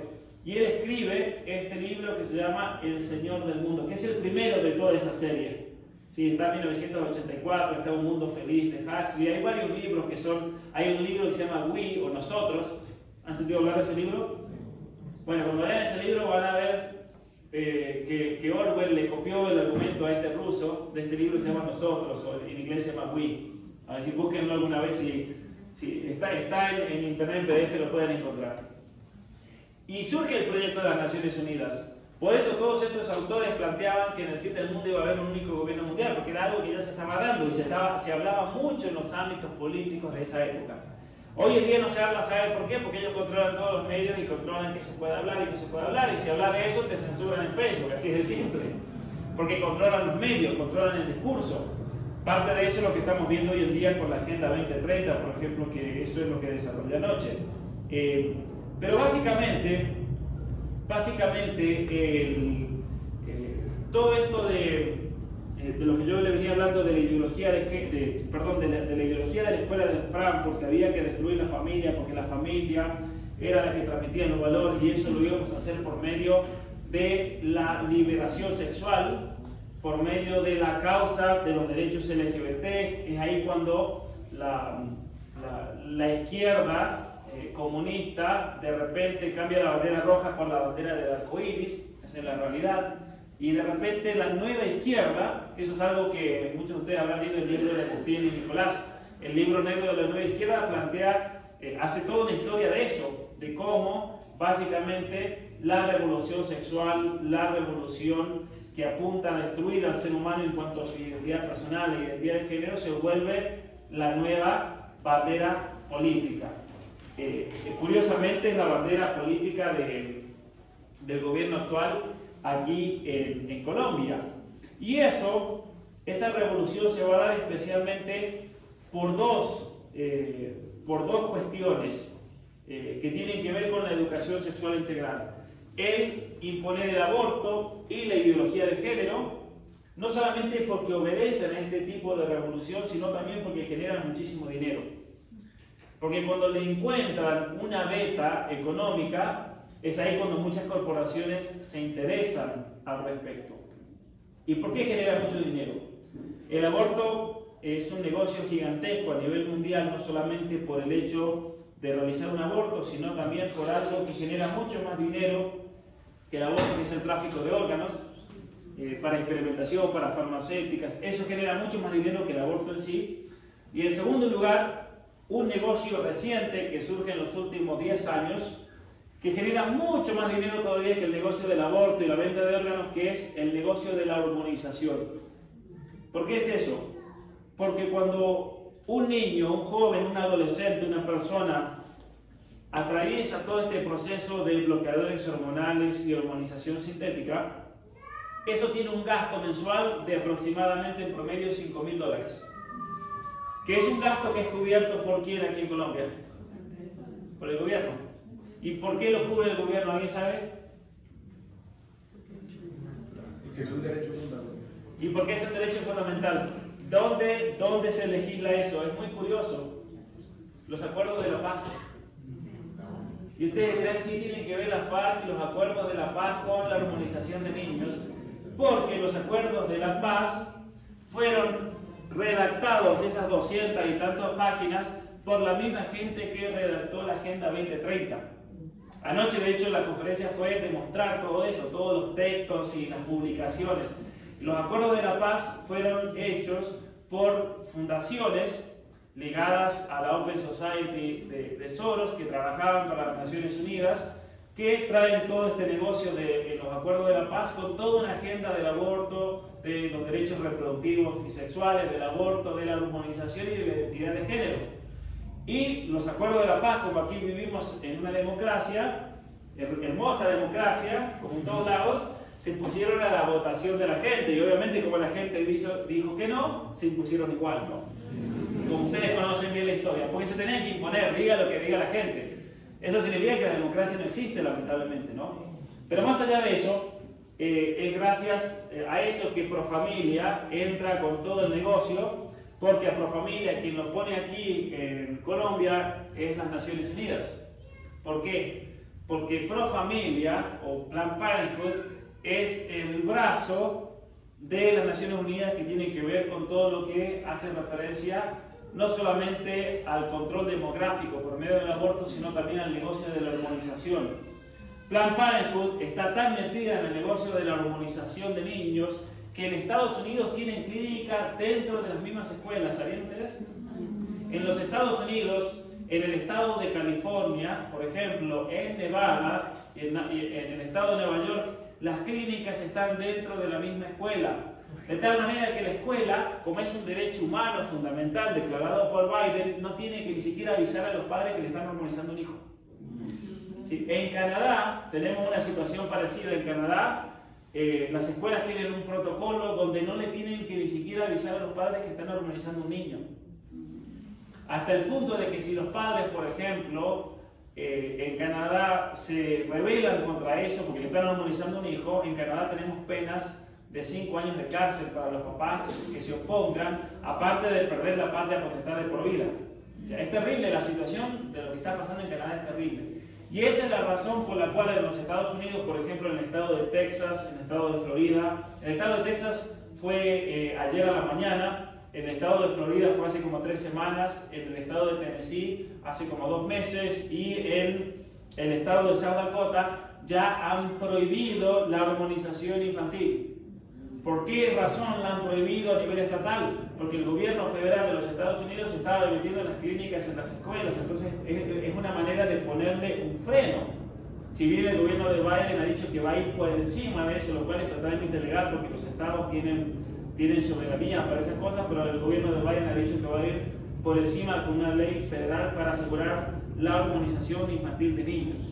Porque es un negocio gigante. Esa es la razón, no es porque Biden le guste, bueno, sí le gustan los niños, pero no es porque sea el abuelito amoroso que se preocupa por ellos. Muy bien, miren esto que les voy a mostrar aquí, como un proceso de construcción. Esto que ven aquí me lo mandó una maestra en la provincia de Ontario, donde el 5 de junio del año pasado, en Canadá, una vez por mes las maestras tienen que ir a sesiones de formación. Y todas las sesiones de formación en los últimos 7 u 8 años es todo ideología de género. Es básicamente enseñarle a las maestras el mecanismo para quebrar psicológicamente a un niño. Esto es gravísimo. Y eso me lo han dicho cantidad de maestras que son seguidoras mías, que muchas se han tenido que salir del sistema por una cuestión de conciencia, porque me dicen, vienen todos estos ideólogos, grupos LGBT, con psicólogos que nos enseñan, básicamente no se lo dicen así, pero básicamente es cómo quebrar psicológicamente a un niño, para que ese niño tenga vergüenza de ser varón, para que esa niña tenga vergüenza de ser niña, cómo reconocer cuando se lo quebró psicológicamente y plantearle la realidad de la identidad de género como un proceso de liberación.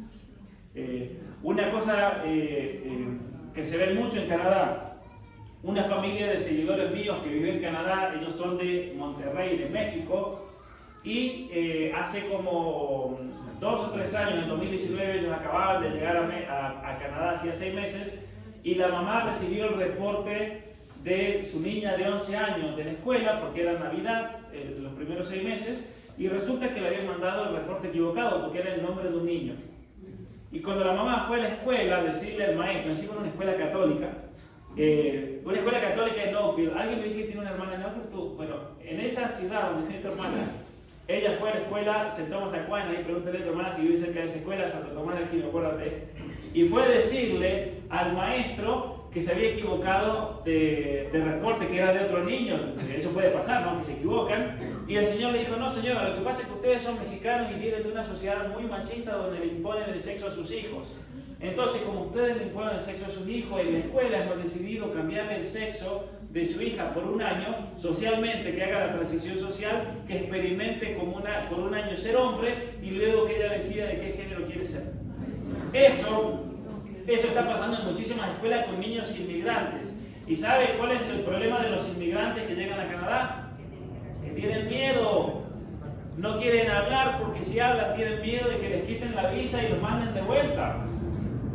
¿Sí? Mucha gente, miren, yo les voy a hacer una pregunta que me hicieron anoche, pero no la pude responder porque me llegaron tantas preguntas en la conferencia.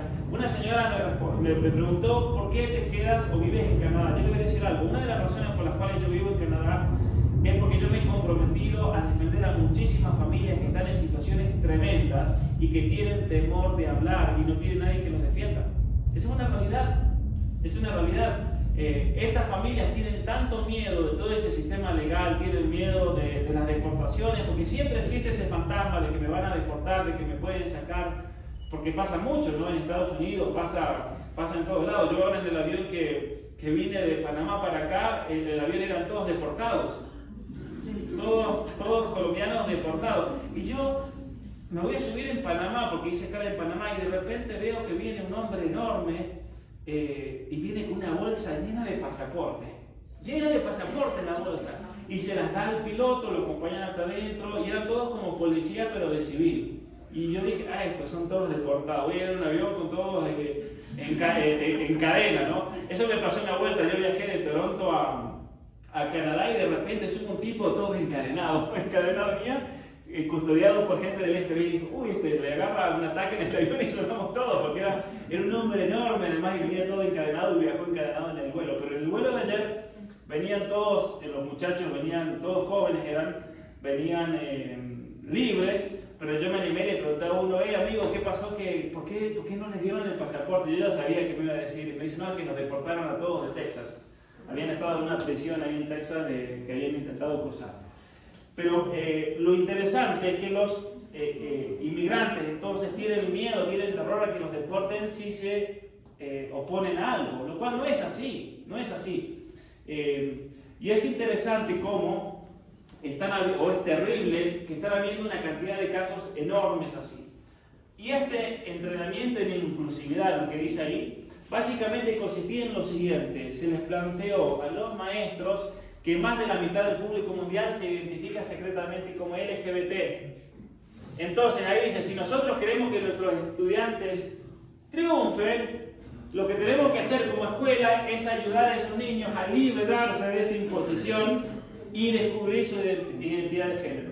Entonces básicamente, y esto me lo han dicho absolutamente todas las maestras a las cuales yo he consultado, no solamente en Ontario, sino en otras provincias.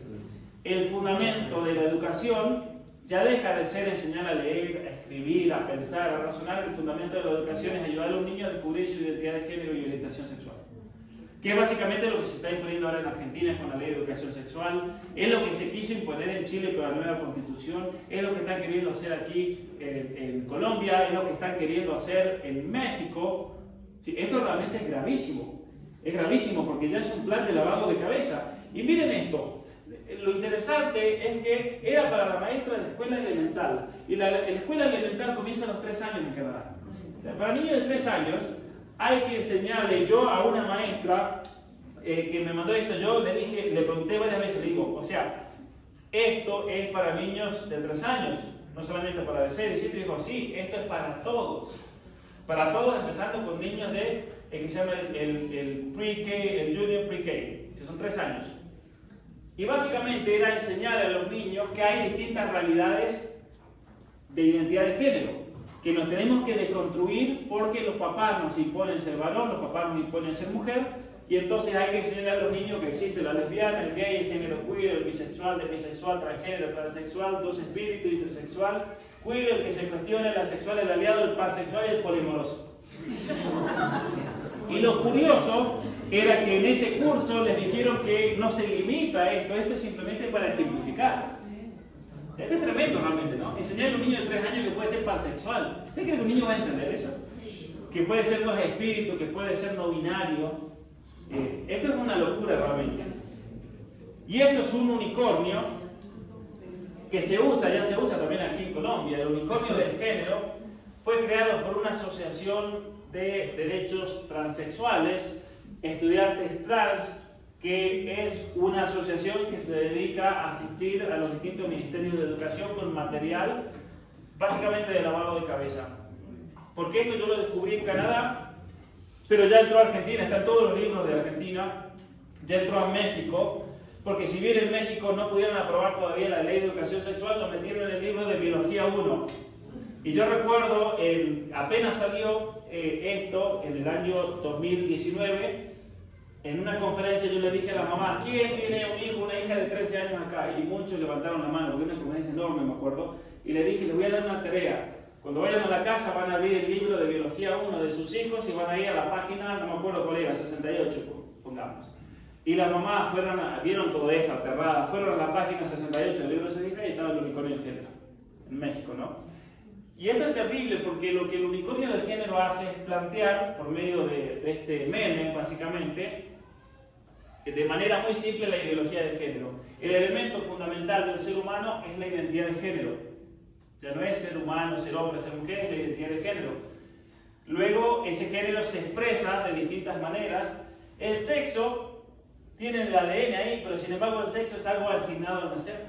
¿Ven qué locura es esto? Enseñar a los niños que el sexo es algo asignado al nacer no significa que eres varón, que eres mujer, eso te lo impusieron tus papás. Hay un libro que yo lo dije en la conferencia de Las Vegas, lo tengo en otra presentación, pero lo dije en la conferencia de Las Vegas porque es lo que se está enseñando en Las Vegas. A los niños de 5 años, en ese libro de educación sexual de Las Vegas, dice que esto es para los niños. Como el bebé no puede hablar, el bebé no puede expresar su identidad de género. Entonces los papás le imponen un sexo basado en sus genitales. Pero los genitales no tienen que ver con la identidad de género. Entonces, es tremendo, ¿no? Muy bien. Miren esto. ¿Saben lo que es eso? Las clínicas de transición de género para niños en los Estados Unidos. Esto es terrible.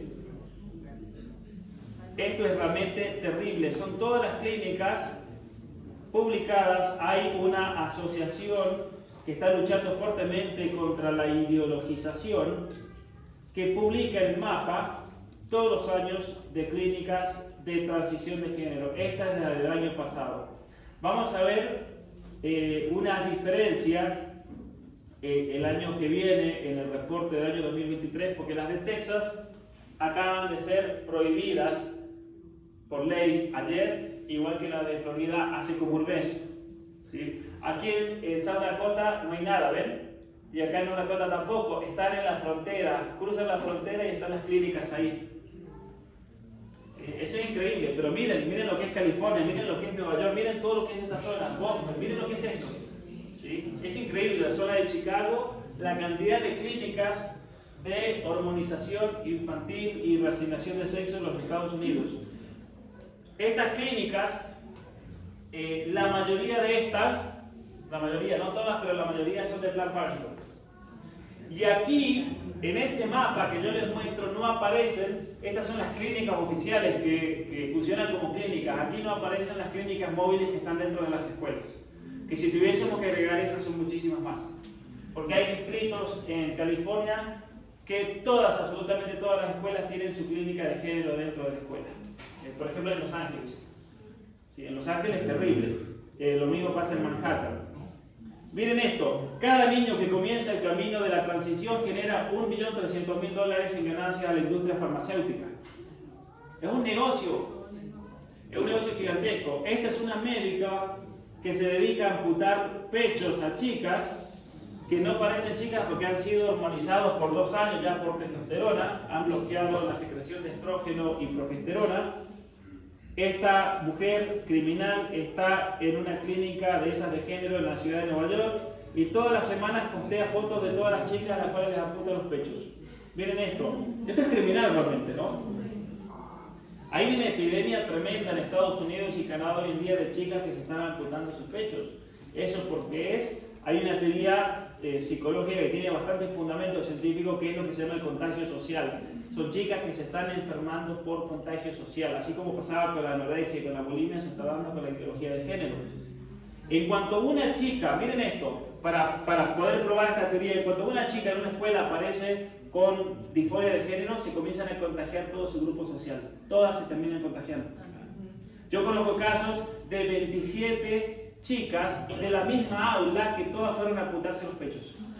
27. Y lo más terrible de todo es que se terminan arrepintiendo a los 2, a los 3 años, cuando comienzan a surgir cánceres, cuando se dan cuenta que no van a poder ser madres jamás porque quedan estériles debido a tomar testosterona. Estas chicas comienzan a tener problemas gigantescos de salud, comienzan a darse cuenta que fue un error gigante, y cuando uno les pregunta por qué te lo hiciste, muchas ni siquiera tenían disforia de género ni nada, lo hicieron por presión social, porque las amigas, yo conozco un caso de una chica que me dijo que las amigas le dijeron que si no se operaba los pechos, nunca más iban a hablar con ella. Y para esa chica adolescente se le caía el mundo social, y fue por presión social. Esto es una locura. Entonces, cuando tenemos toda una estructura política que te permite esto, comienzan a pasar tremendas aberraciones. El bloqueador hormonal Lupron, que es una droga para el cáncer de próstata, pero que sin embargo tiene como efecto la castración química, y entonces en los Estados Unidos están usando eso como bloqueador hormonal. Una droga que es para el cáncer, se la están dando a niños de 7, 8, 9 años. Y en los Estados Unidos en el 2018 generó 726 millones de dólares. Del 2019, 20, 21 y 22 todavía no tenemos reportes, pero yo calculo que son más de 2.000 millones de dólares. ¿Por qué? Porque los casos de adolescentes se han multiplicado en el 2.100%. O sea que yo calculo más o menos 2.100 millones de dólares, pero puede ser más todavía. Pero mínimo 2.100 millones de dólares del año pasado. ¿Qué pasa con esto? A ver, otro problema gigante que se arma aquí. Cuando las farmacéuticas comienzan a generar tanto dinero, hacen una proyección de mercado.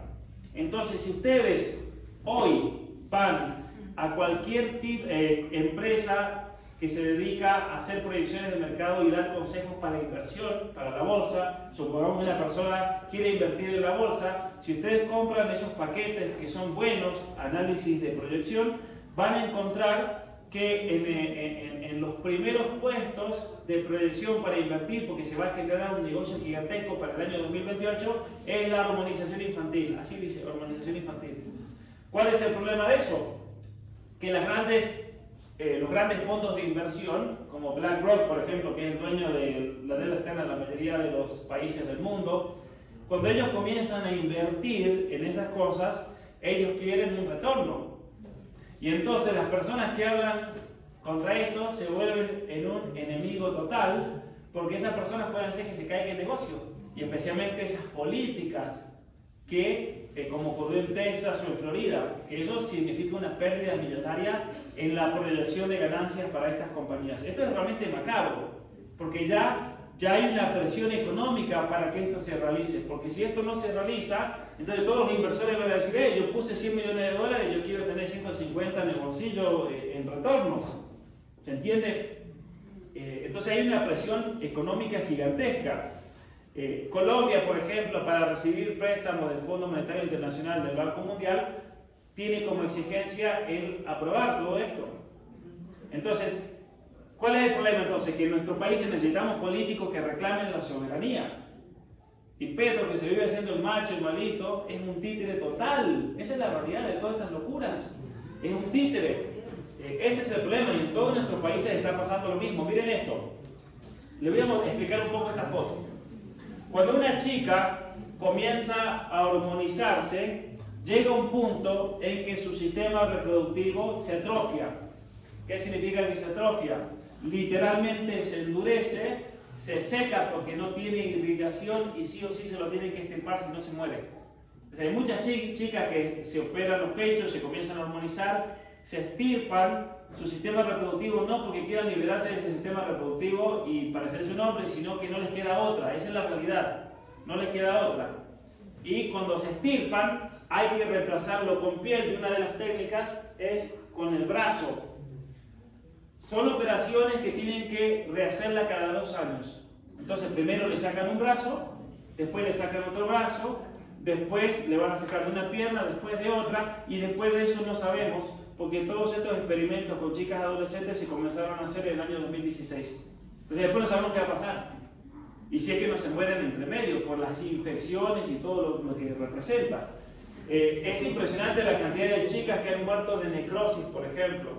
Hay un reporte de la Clínica de Género de Inglaterra, Tavistock, que acaba de salir hace un mes. Son 400 páginas el reporte y lo he estado leyendo en estos días de viaje.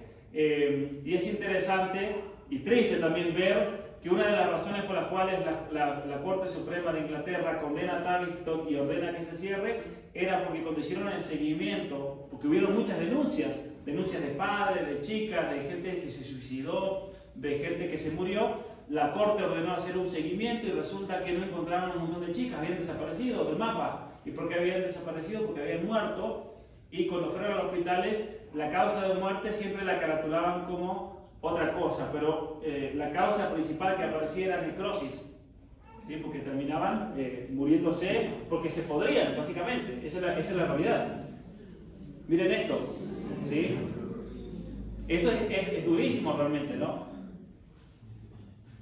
Miren este caso en Canadá. Entonces, un padre ve esas imágenes, un padre se entera de la realidad de las hormonizaciones y lo primero que va a hacer es proteger a su hijo de toda esta locura. Eso es el sentido común, ¿no es cierto? Bueno, en Canadá, como la identidad de género es un derecho humano, el Estado es el garante de que ese derecho humano se cumpla. ¿Y eso por qué lo hicieron? Porque de esa manera dejan de lado los derechos de los padres. En Argentina se aprueba la ley de identidad de género en el año 2014, e inmediatamente los activistas se dan cuenta de que hay un problema legal, hay una contradicción de leyes. ¿Cuál es la contradicción de leyes? Que por un lado el Estado debe garantizar, y cuando decimos el Estado son ellos, los activistas que ponen el Estado, tienen que garantizar que el niño descubra su género, pero se encuentra que está la realidad de los padres, la patria potestad. Entonces la figura legal de patria potestad estaba en contra de la ley de identidad de género. ¿Y qué hacen en Argentina? En el año 2015 reescriben el Código Civil y eliminan la noción de patria potestad. Se acabó. O sea, en Argentina no hay patria potestad ahora, por toda la cuestión del género. En Chile quisieron hacer lo mismo con los derechos progresivos del niño. Que la palabra derechos progresivos del niño en realidad significa pedofilia, porque el niño tiene derecho a la sexualidad y los padres no se pueden meter, y las cuestiones de identidad de género. En Canadá, entonces, los activistas se están metiendo en las escuelas buscando niños vulnerables. En Canadá, los activistas, como pasa en Estados Unidos y como pasa seguro aquí y pasa en Argentina, son subvencionados por las farmacéuticas. ¿Por qué es eso?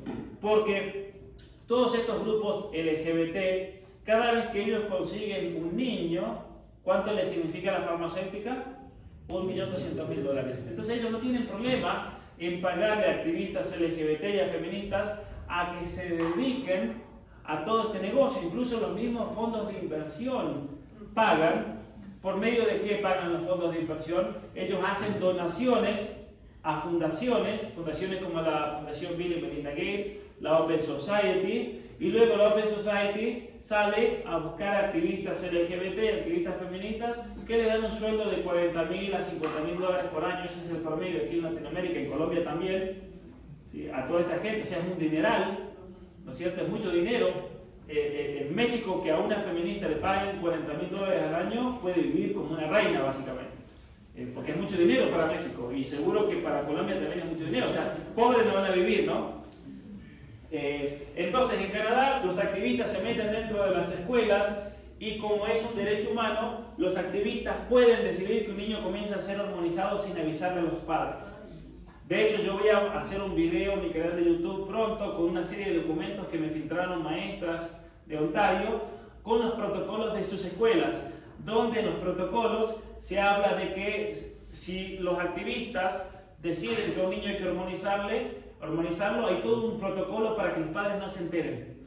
Esto es increíble, para que los padres no se enteren de que están hormonizando al niño. Eso es increíble realmente, es una violación total a los derechos de los padres.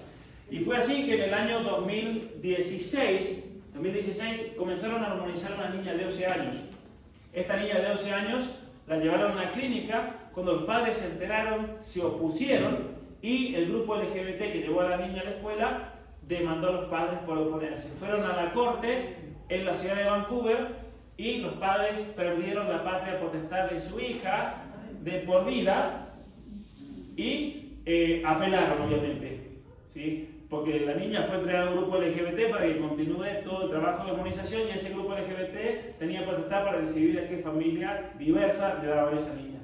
Entonces los papás apelaron, fueron a la Corte Suprema, y el 27 de febrero de 2019 la Corte Suprema sentenció que los padres no tienen derecho sobre sus hijos en cuestiones de identidad de género y orientación sexual, y negar este derecho es abuso infantil. Ahora, esto es peligrosísimo porque estas cuestiones son las que se quieren imponer aquí en todos nuestros países, ¿no? Esto es terrible realmente. Obviamente que este papá no se quedó callado, comenzó a hablar con los medios, comenzó a publicitar todo lo que estaba pasando con su hija, porque a ese papá le han quitado a su hija de por vida, no la puede ver hasta que la hija tenga 18 años y ella quiera ver a su papá. Esto es terrible realmente. Y ese señor, por hablar con los medios, por salir a dar conferencias, por salir a alertar a los papás en Canadá por las consecuencias prácticas de la ideología de género, ahora está en la cárcel. Lo metieron en la cárcel por violar una orden de la Corte con respecto a la terapia de transición de género de su niña, de 11 años. Ese señor está en la cárcel. Es increíble esto realmente, ¿no? Esto es el totalitarismo del género, por eso yo digo que en Canadá hay una dictadura del género, porque en Canadá te identifican tu hijo y sonaste. Así de simple, ese es el problema. En Canadá te llegan a agarrar a tu hijo los activistas y no hay manera de defenderte. Lo que se aconseja, y esto lo aconsejan abogados en Canadá, es agarrar un avión, disparar y nunca jamás volver. Eso es verdad, eso es así tal cual. Miren que esto lo he hablado con muchísima gente que está metida en el tema y saben que no hay manera de defenderse porque ya hay una sentencia de la Corte Suprema. ¿Hay gente que se está escapando de Canadá? Sí, el año pasado 200.000 canadienses, no inmigrantes, canadienses se escaparon de Canadá. ¿Lo vieron eso en los medios? No, pero ¿a dónde se están yendo? Los que pueden se van por cuestiones de inglés y demás, se van a Texas o a Florida, pero como es difícil a veces conseguir papeles y a veces es difícil conseguir la visa de inversor, porque la visa de inversor hay un límite de cuánta gente puede ir, pero yo cuando estuve ahora en Florida hablando con un abogado de inmigración me contó que la mayoría de sus clientes son todos canadienses que se quieren escapar, pero si no pueden irse a Estados Unidos se van a México y se van a Costa Rica, es otro destino, y a Ecuador. Cuando fui a Cuenca a dar conferencias me encontré con un grupo enorme de canadienses que eran familias que se habían escapado de Canadá por la cuestión del género. Otra cuestión que está ocurriendo en Canadá, entre el año 2020 y 2021, más de 100.000 niños, que eso para Canadá es un número gigantesco, porque primero hay pocos niños, son solamente 35 millones de habitantes, más de 100.000 niños fueron sacados del sistema de escuela y a hacer homeschooling. ¿Por qué? Porque los padres se han dado cuenta que los viven adoctrinando, especialmente durante la pandemia, se dieron cuenta de lo que yo decía, no era mentira o conspiración. Muchas familias después me contactaban y ellos creían que yo exageraba, muchas familias. Y en el 2020, cuando las mamás y los papás se quedaron en la casa y vieron lo que la maestra les enseñaba, dijeron a estos niños no los podemos mandar a la escuela. Esto es lavado de cabeza total y están haciendo lo que se llama homeschooling.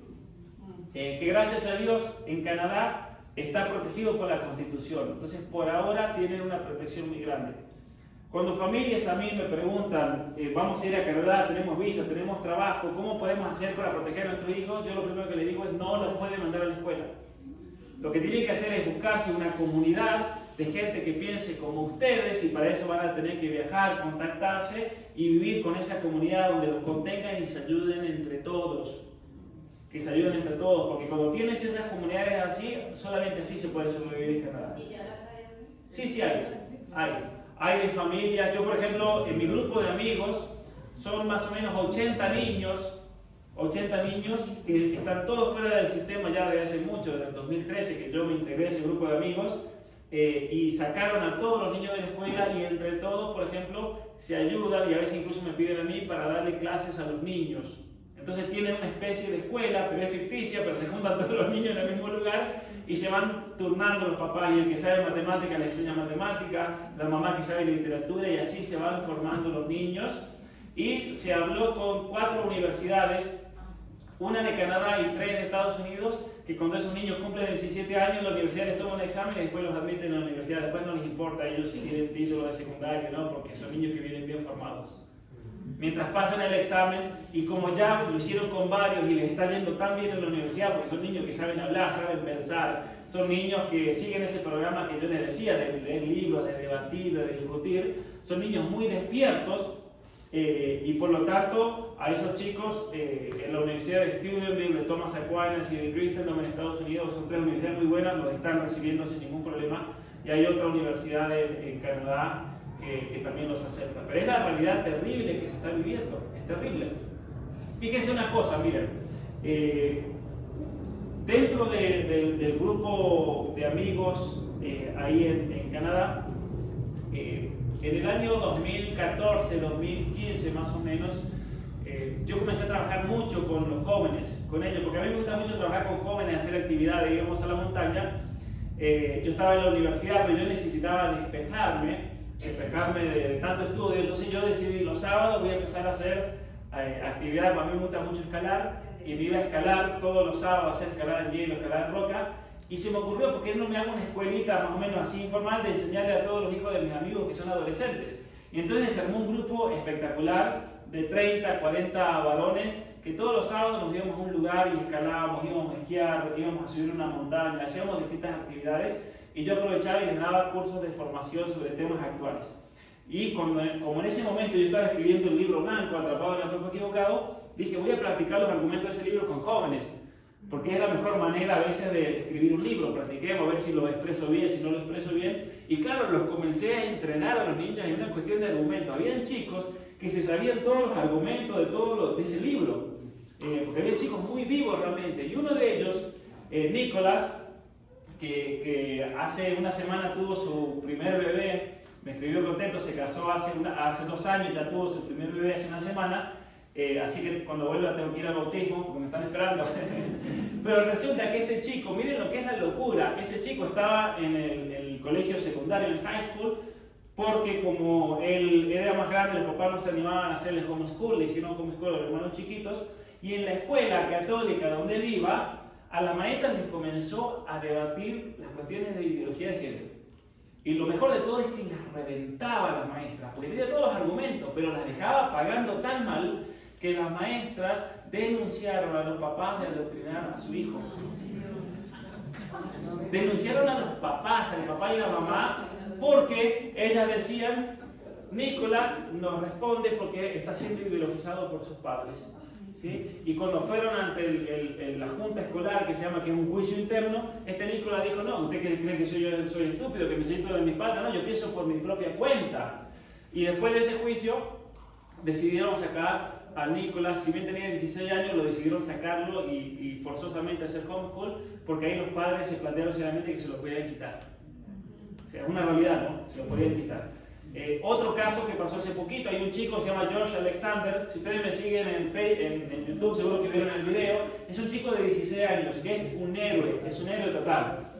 ¿Por qué es un héroe total? Porque él tiene 16 años y se está enfrentando a todo el aparato político de Canadá. Imagínense que ustedes que tengan un chico de 16 años, un Greta Thunberg, pero de verdad, que se enfrente contra Petro y le diga todas las cosas de frente. Bueno, lo que está haciendo George Alexander es, en su escuela pusieron los baños unisex, entonces sin género. Y entonces, ¿qué pasó? Las chicas del grupo de jóvenes de su iglesia, de repente no querían ir al baño. No querían ir al baño porque estaban todos los varones que se metían adentro, habían hombres transexuales que se meten ahí, incluso maestros que se metían al baño con las chicas. Y entonces él organizó con sus amigos un grupo de custodia. Entonces cada vez que una chica de la escuela quería ir al baño, iban a George y le decían, quiero ir al baño. Entonces, estos jóvenes, unos titanes totales, porque héroes, ¿no? Porque iban al baño y custodiaban que no entre nadie. Entonces las chicas se metían al baño y ellos custodiaban la puerta y nadie podía pasar. Entonces la escuela lo denunció ante la policía de Ontario y la policía lo detuvo, de hecho fue a la cárcel, un chico de 16 años. Cuando él sale de prisión yo lo entrevisto, pues yo lo conozco a él, lo entrevisto en mi canal y pueden ver que es impresionante ese joven cómo se expresa y cómo habla de la defensa de la familia, que básicamente todo esto es un ataque a la familia. Y yo le pregunté por qué están atacando a la familia y él me dijo porque la familia es básicamente el muro de contención contra la tiranía. Y tiene razón, porque es lo que decían los miembros de la escuela de Frankfurt, que destruimos la familia y ahí podemos tomar el mundo entero. Por eso ustedes tienen que defender a sus familias, es algo serio realmente, tienen que defenderse y la manera más importante de defenderse es formándose, es formando a sus hijos, es animando a sus amigos, a sus conocidos, a que realmente se interioricen, que tomen conciencia del peligro que esto significa. Y no tenemos que ser inocentes, hay todo un programa político, que apunta a transformar completamente el orden constitucional y jurídico, no solamente de Colombia, sino de todos nuestros países. Es una realidad. Y por eso no podemos permitir que gente como los que están ahora en el gobierno no gobiernen, porque hay gente que viene a destruir la familia. ¿Ustedes votarían un político que luego les va a quitar los hijos y se los va a armonizar? Nunca. Y eso es lo que nosotros tenemos que hacerle entender al pueblo colombiano. La gente se tiene que dar cuenta que básicamente lo que está haciendo es meter al lobo en el gallinero. Eso es lo que está pasando. Pero para eso nosotros necesitamos tener gente formada que no dé vergüenza después como la vicepresidenta cuando le hacen entrevistas. Tenemos que tener jóvenes formados, porque solamente si tenemos jóvenes formados que sepan pensar, que sepan expresarse, es que esos jóvenes van a poder llegar a la política y representar a su pueblo, y especialmente representar los valores, representar el bien real y las necesidades del pueblo colombiano. Porque aquí en Colombia estoy seguro que hay muchas necesidades reales de la gente que no tiene agua, gente que no tiene acceso a la salud, gente que tiene problemas reales y que sin embargo estos planes de gobierno están obsesionados con el aborto y el género, que no son... Si uno dice, bueno, a ver, en Canadá tienen todos los problemas solucionados, pero estamos en países donde hay problemas reales, problemas de educación reales, y sin embargo los gobiernos están obsesionados con cosas que básicamente apuntan solamente a destruir la familia y nada más. ¿Y qué va a quedar después de eso? No queda nada, ¿no? Entonces, muchas gracias realmente a todos. Quiero agradecerles por su atención. Yo en el libro rojo, en el último capítulo, los que no han leído van a saber, yo ofrezco también toda una serie de consejos de qué podemos hacer para reaccionar contra esto. El consejo principal es formar a nuestros hijos, formar comunidades, porque solamente si formamos comunidades que nos vamos a poder apoyar y enfrentarnos ante esto. El gobierno siempre lo que quiere hacer, y pasa en Canadá y pasa en todos lados, es destruir esas comunidades. Que no haya comunidades, que la persona se encuentre sola, porque uno cuando se encuentra solo frente al Estado está totalmente indefenso. Entonces, tenemos que realmente tener soluciones reales, y especialmente si, como esta señora dijo que hablamos de política, le vamos a hacer caso. Si estas leyes y todas estas transformaciones se imponen por la política, ¿cómo vamos a poder rechazarlas? Por medio de la política, ¿sí? Votando inteligentemente, pero también teniendo opciones buenas. Y cuando tenga una opción buena hay que apoyarla, porque el gran problema en nuestros países, y eso pasa en Argentina, en Argentina es terrible, porque uno dice, tengo que ir a votar y no sabe quién es el peor de todos. Hay que votar al menos malo, básicamente, en Argentina. Y es terrible eso, ¿no? Y eso es porque hay un problema, un vacío político dentro del mundo católico, del mundo cristiano, que se lo han dado al enemigo. ¿Cómo puede ser que Colombia es un país católico? Porque es un país católico, ¿no? Es un país mariano, es un país con una fuerte tradición, y sin embargo tenga una clase política totalmente alejada de la realidad del pueblo colombiano. ¿Sí? Una clase política dominada por la masonería, por el secularismo, por el marxismo, por todas estas ideologías que vienen a destruir a nuestros pueblos. Muy bien, muchas gracias a todos.